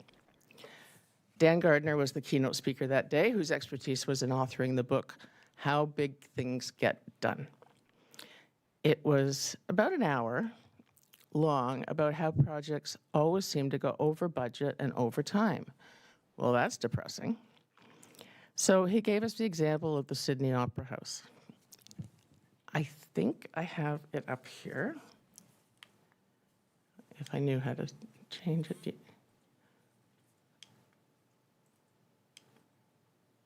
I don't. I'm sorry, guys. Anyway, it went 1,014% over budget, and it took 14 years where it should have taken 3. And I did manage to slip in, it was the Gravenhurst Opera House 125 to Mr. Gardner at the time. So summary is why. Why does everything go over budget and over time? What are we doing wrong? Because it's constant. Finch, Eglinton, you can go on and on. And the summary was because somebody had to dream it. They have to get the project started before the next government come and cuts it, because that's what the next governments do. It becomes a learn as you go, and that often encounters problems and cost pressures. Or we do nothing. We just talk and talk and talk, and big projects don't ever get done. So that made a whole lot of sense to me, made me feel better. Next session I attended was Innovations in Salt Management Research, and as stated, it was packed. They had 3 goals: improve road safety, protect the environment, improve cost savings. I also took 8 pages of notes, which I can't possibly cover or recap in my time here. But my understanding of the content would be that road salt can harm our lakes, but the other alternatives, such as brines and beet juices, et cetera, fill the lakes with sugar, they absorb oxygen, they kill fish, and they're much worse. So we are dealing with, shall we say, the best of the worst. They're entering into a 5-year research plan on Lake 302 in Kenora.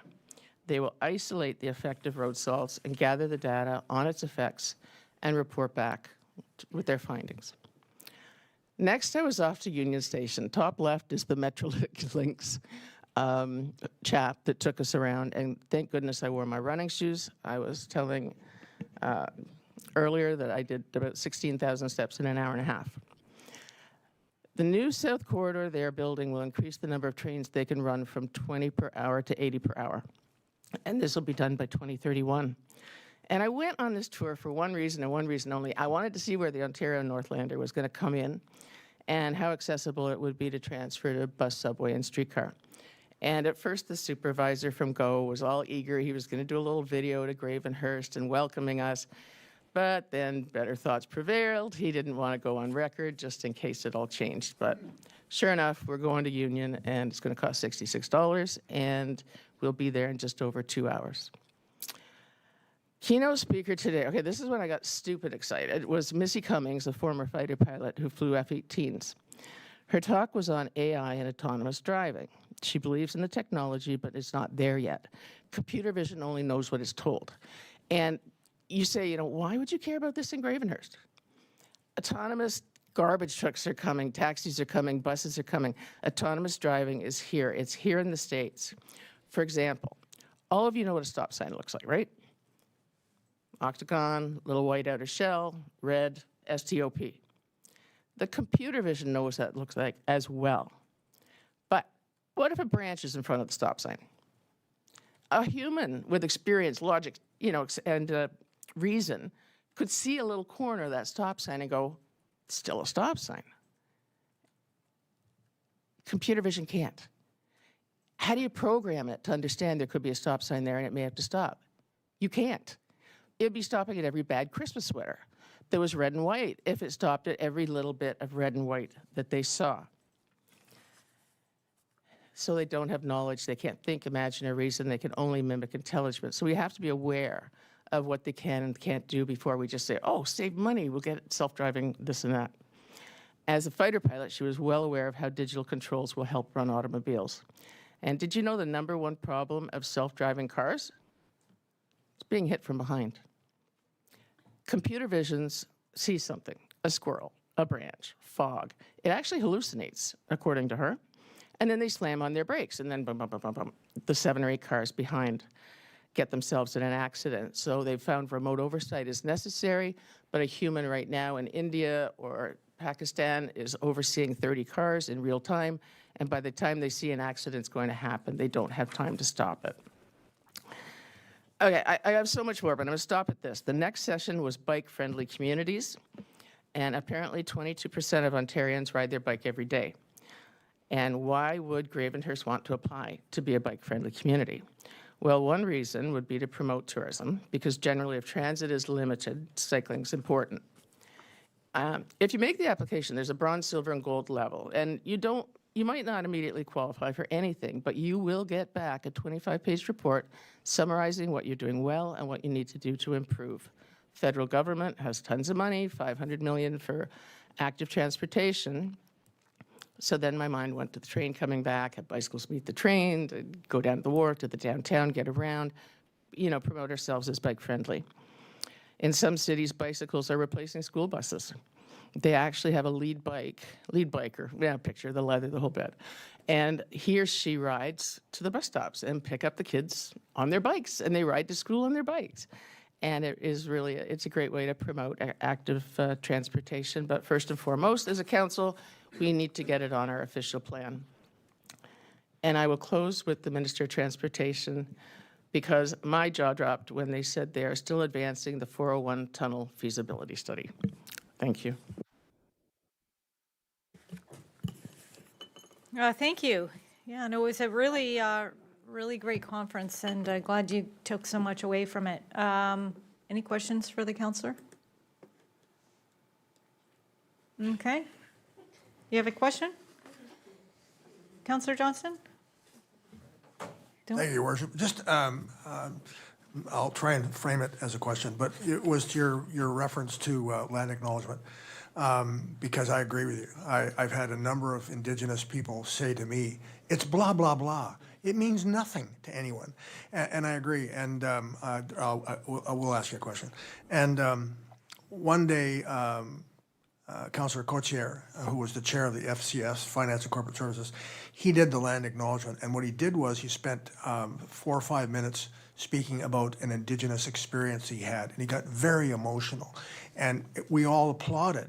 And so that needs to become more of the forefront. So I guess my question is, Councillor, do you have any suggestions as to how we might do that? Thank you, Your Worship. I actually do, because I've had it broached to me many, many times. It's too repetitive. It's too often. It's every meeting. We have an annual day now, September 30th. It should be celebrated and regaled at that time, and maybe come up with a project or an experience or a town activity and recognize it, and then that would be our recognition.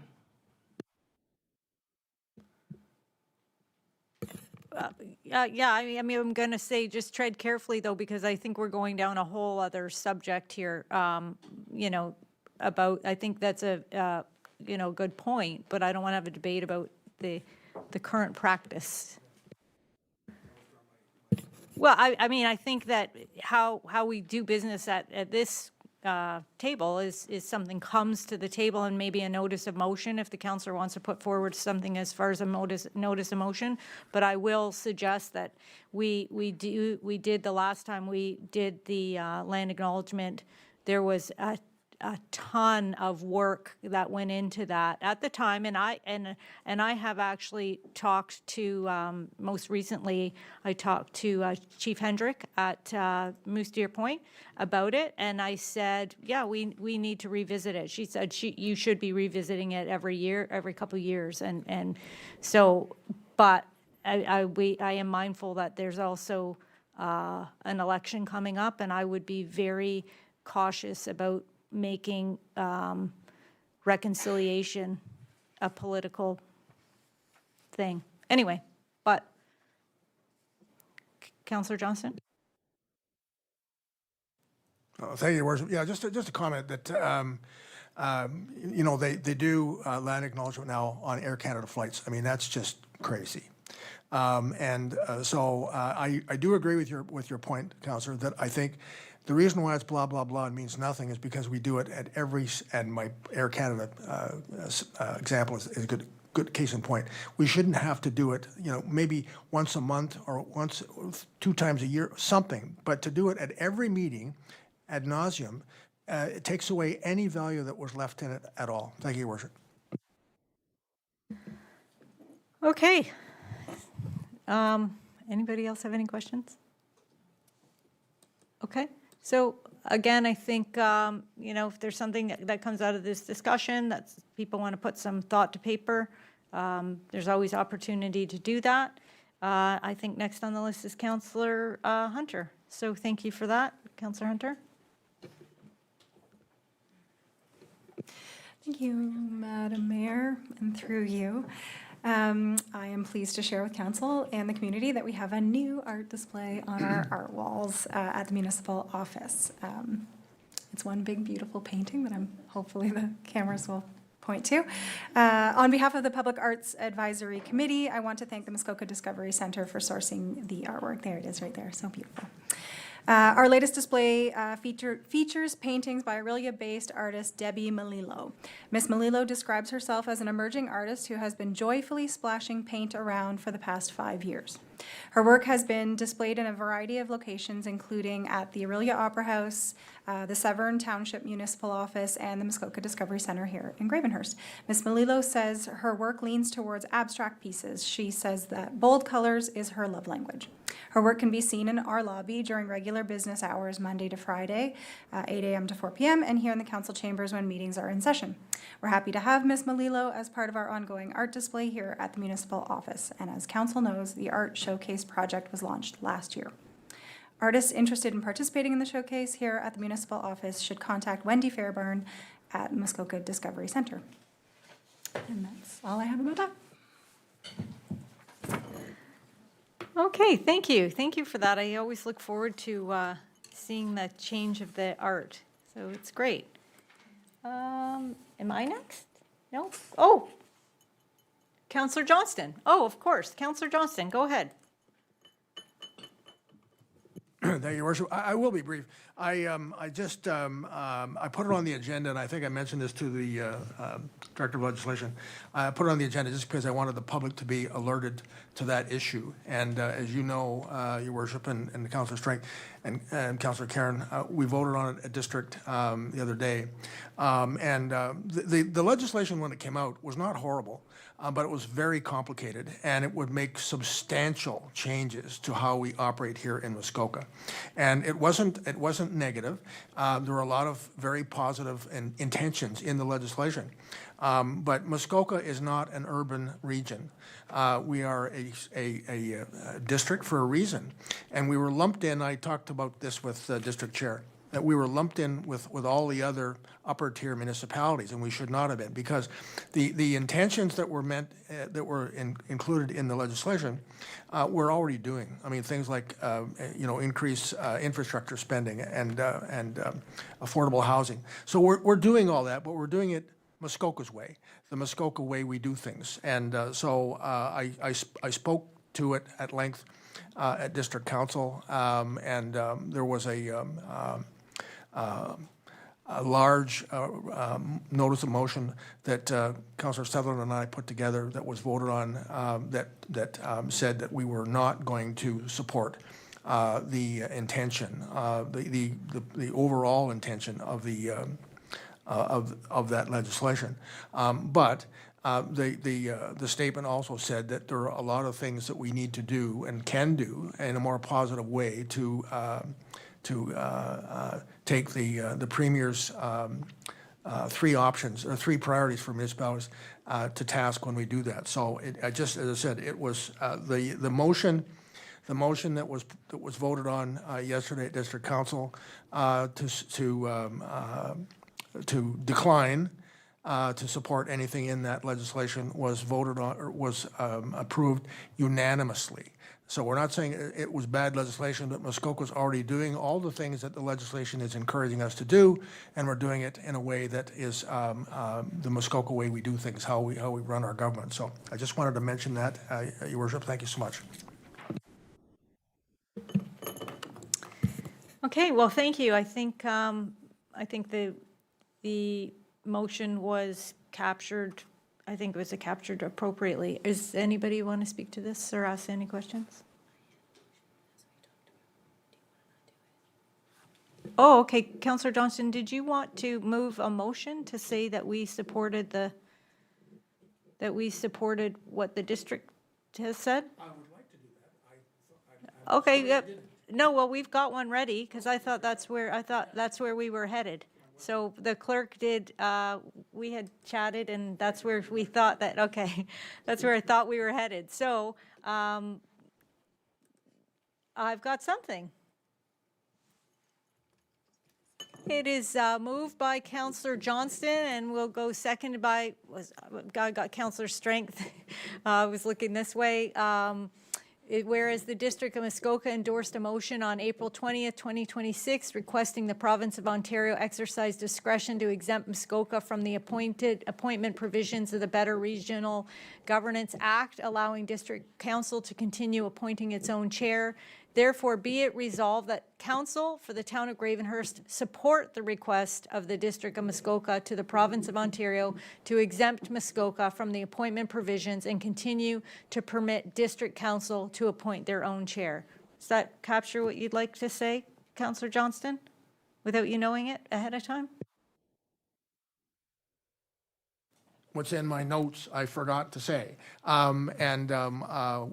have been some discussions by senior staff at district with our MPP, and he's fully supportive of our position on this issue. So that's a very good resolution, and thank you for preparing it for me.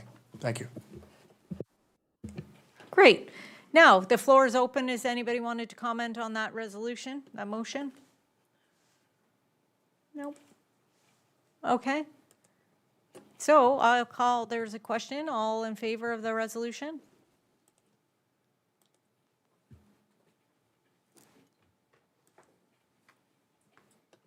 And that carries. Thank you. And now, Madam Clerk, I believe it's my opportunity.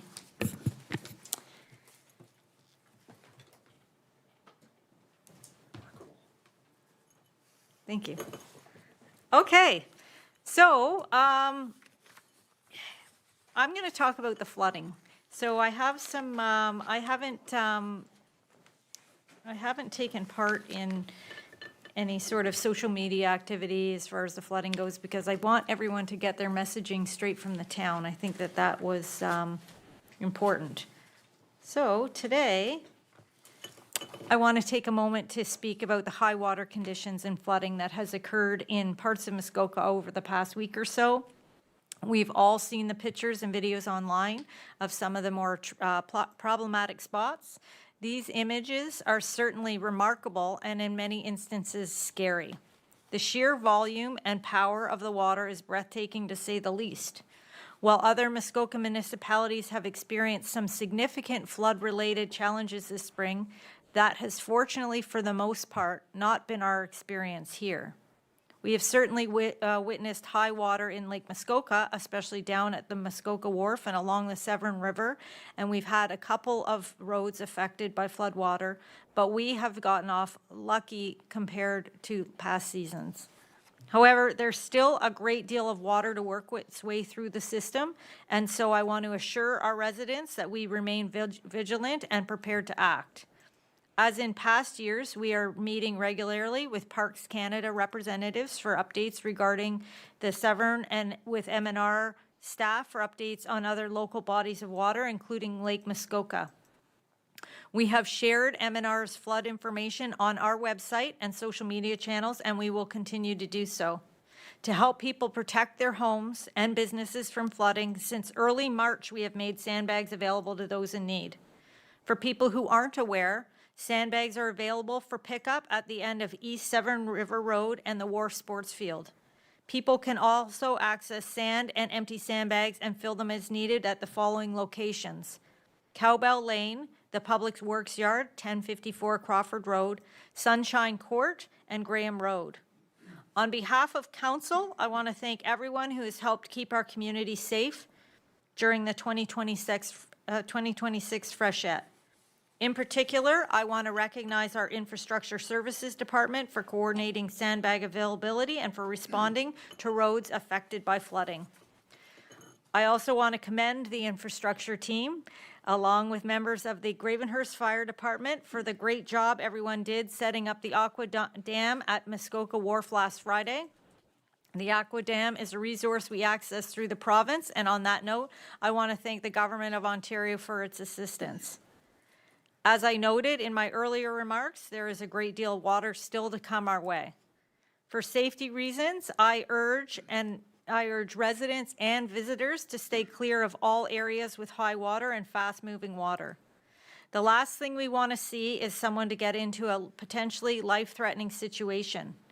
If you find yourself in a flood-related emergency this spring, please call 911 immediately.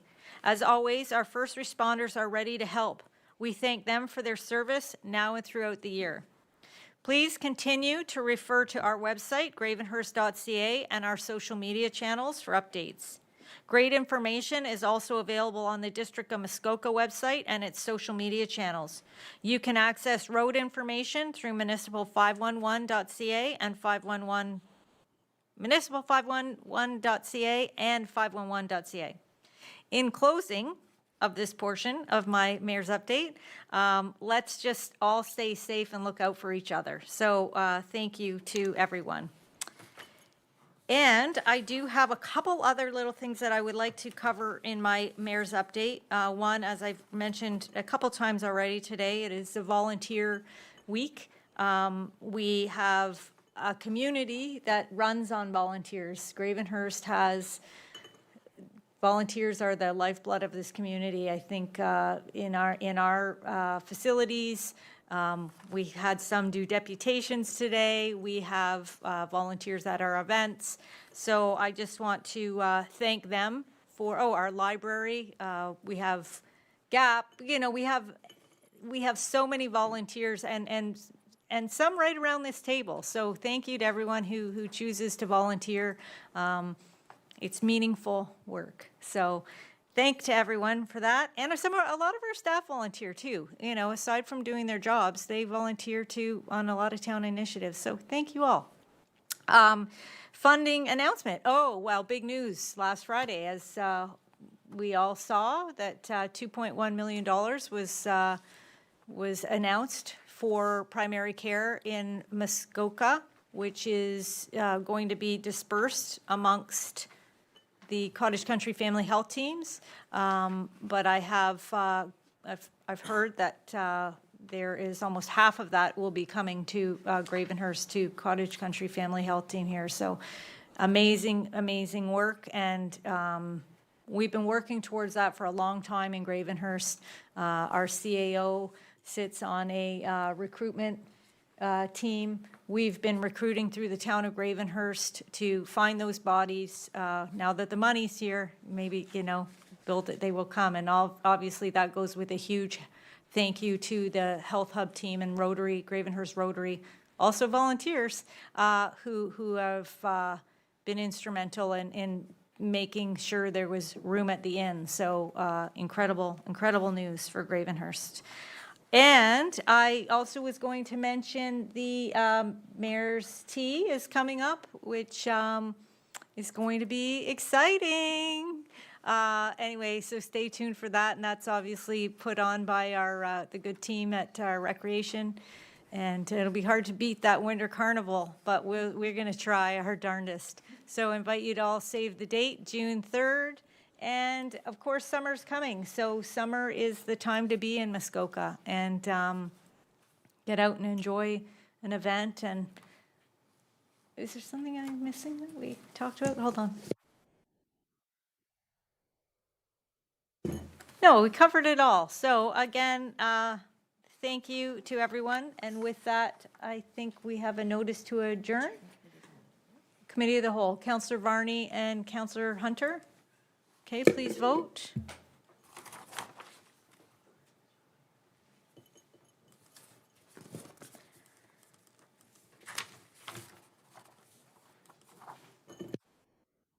That carries, thank you.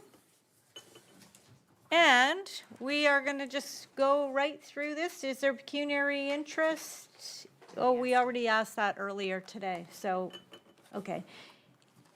It is moved by Counselor Morphy, second by Counselor Robinson. Be it resolved that the council meeting minutes from March 17th, 2026 be adopted as circulated. All in favor?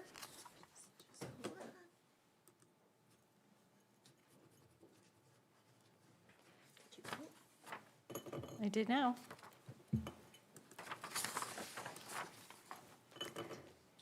That carries. Thank you.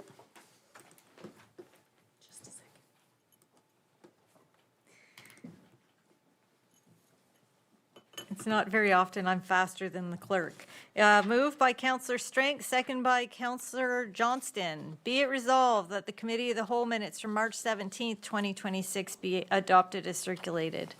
All in favor?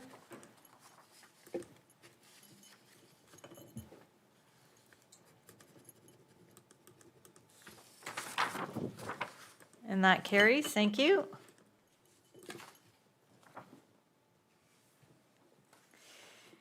It is moved by Counselor Karen, second by Counselor Hunter. Be it resolved that the following bylaws be read, passed, and engrossed into the bylaw book. Bylaw number 2026-17, procedural bylaw, repeals bylaw number 2024-43.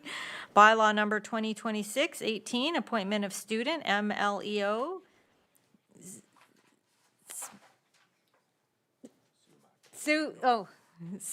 Sumska. I'm so sorry. Sumska. Bylaw number 2026-19, appointment of student MLEO, MAC. Bylaw number 2026-20, appointment of student septic inspector, Bannock. Bylaw number 2026, vacant building and land registry. Bylaw number 2026-2022, amend AMPS bylaw number 2022-103. Bylaw number 2026, amend fees and charges bylaw, vacant buildings and land. Ooh, a mouthful. Please vote. Oh, would anyone like to pull any of these for discussion? No? Okay, please vote. I did vote, yes.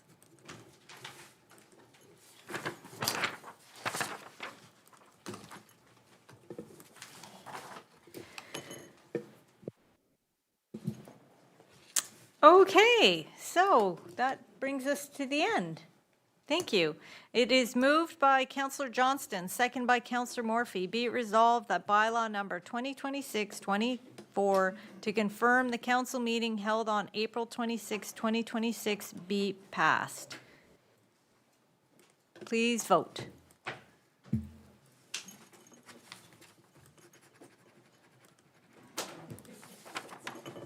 And a motion to adjourn. Counselor Hunter and Counselor Robinson. And please vote.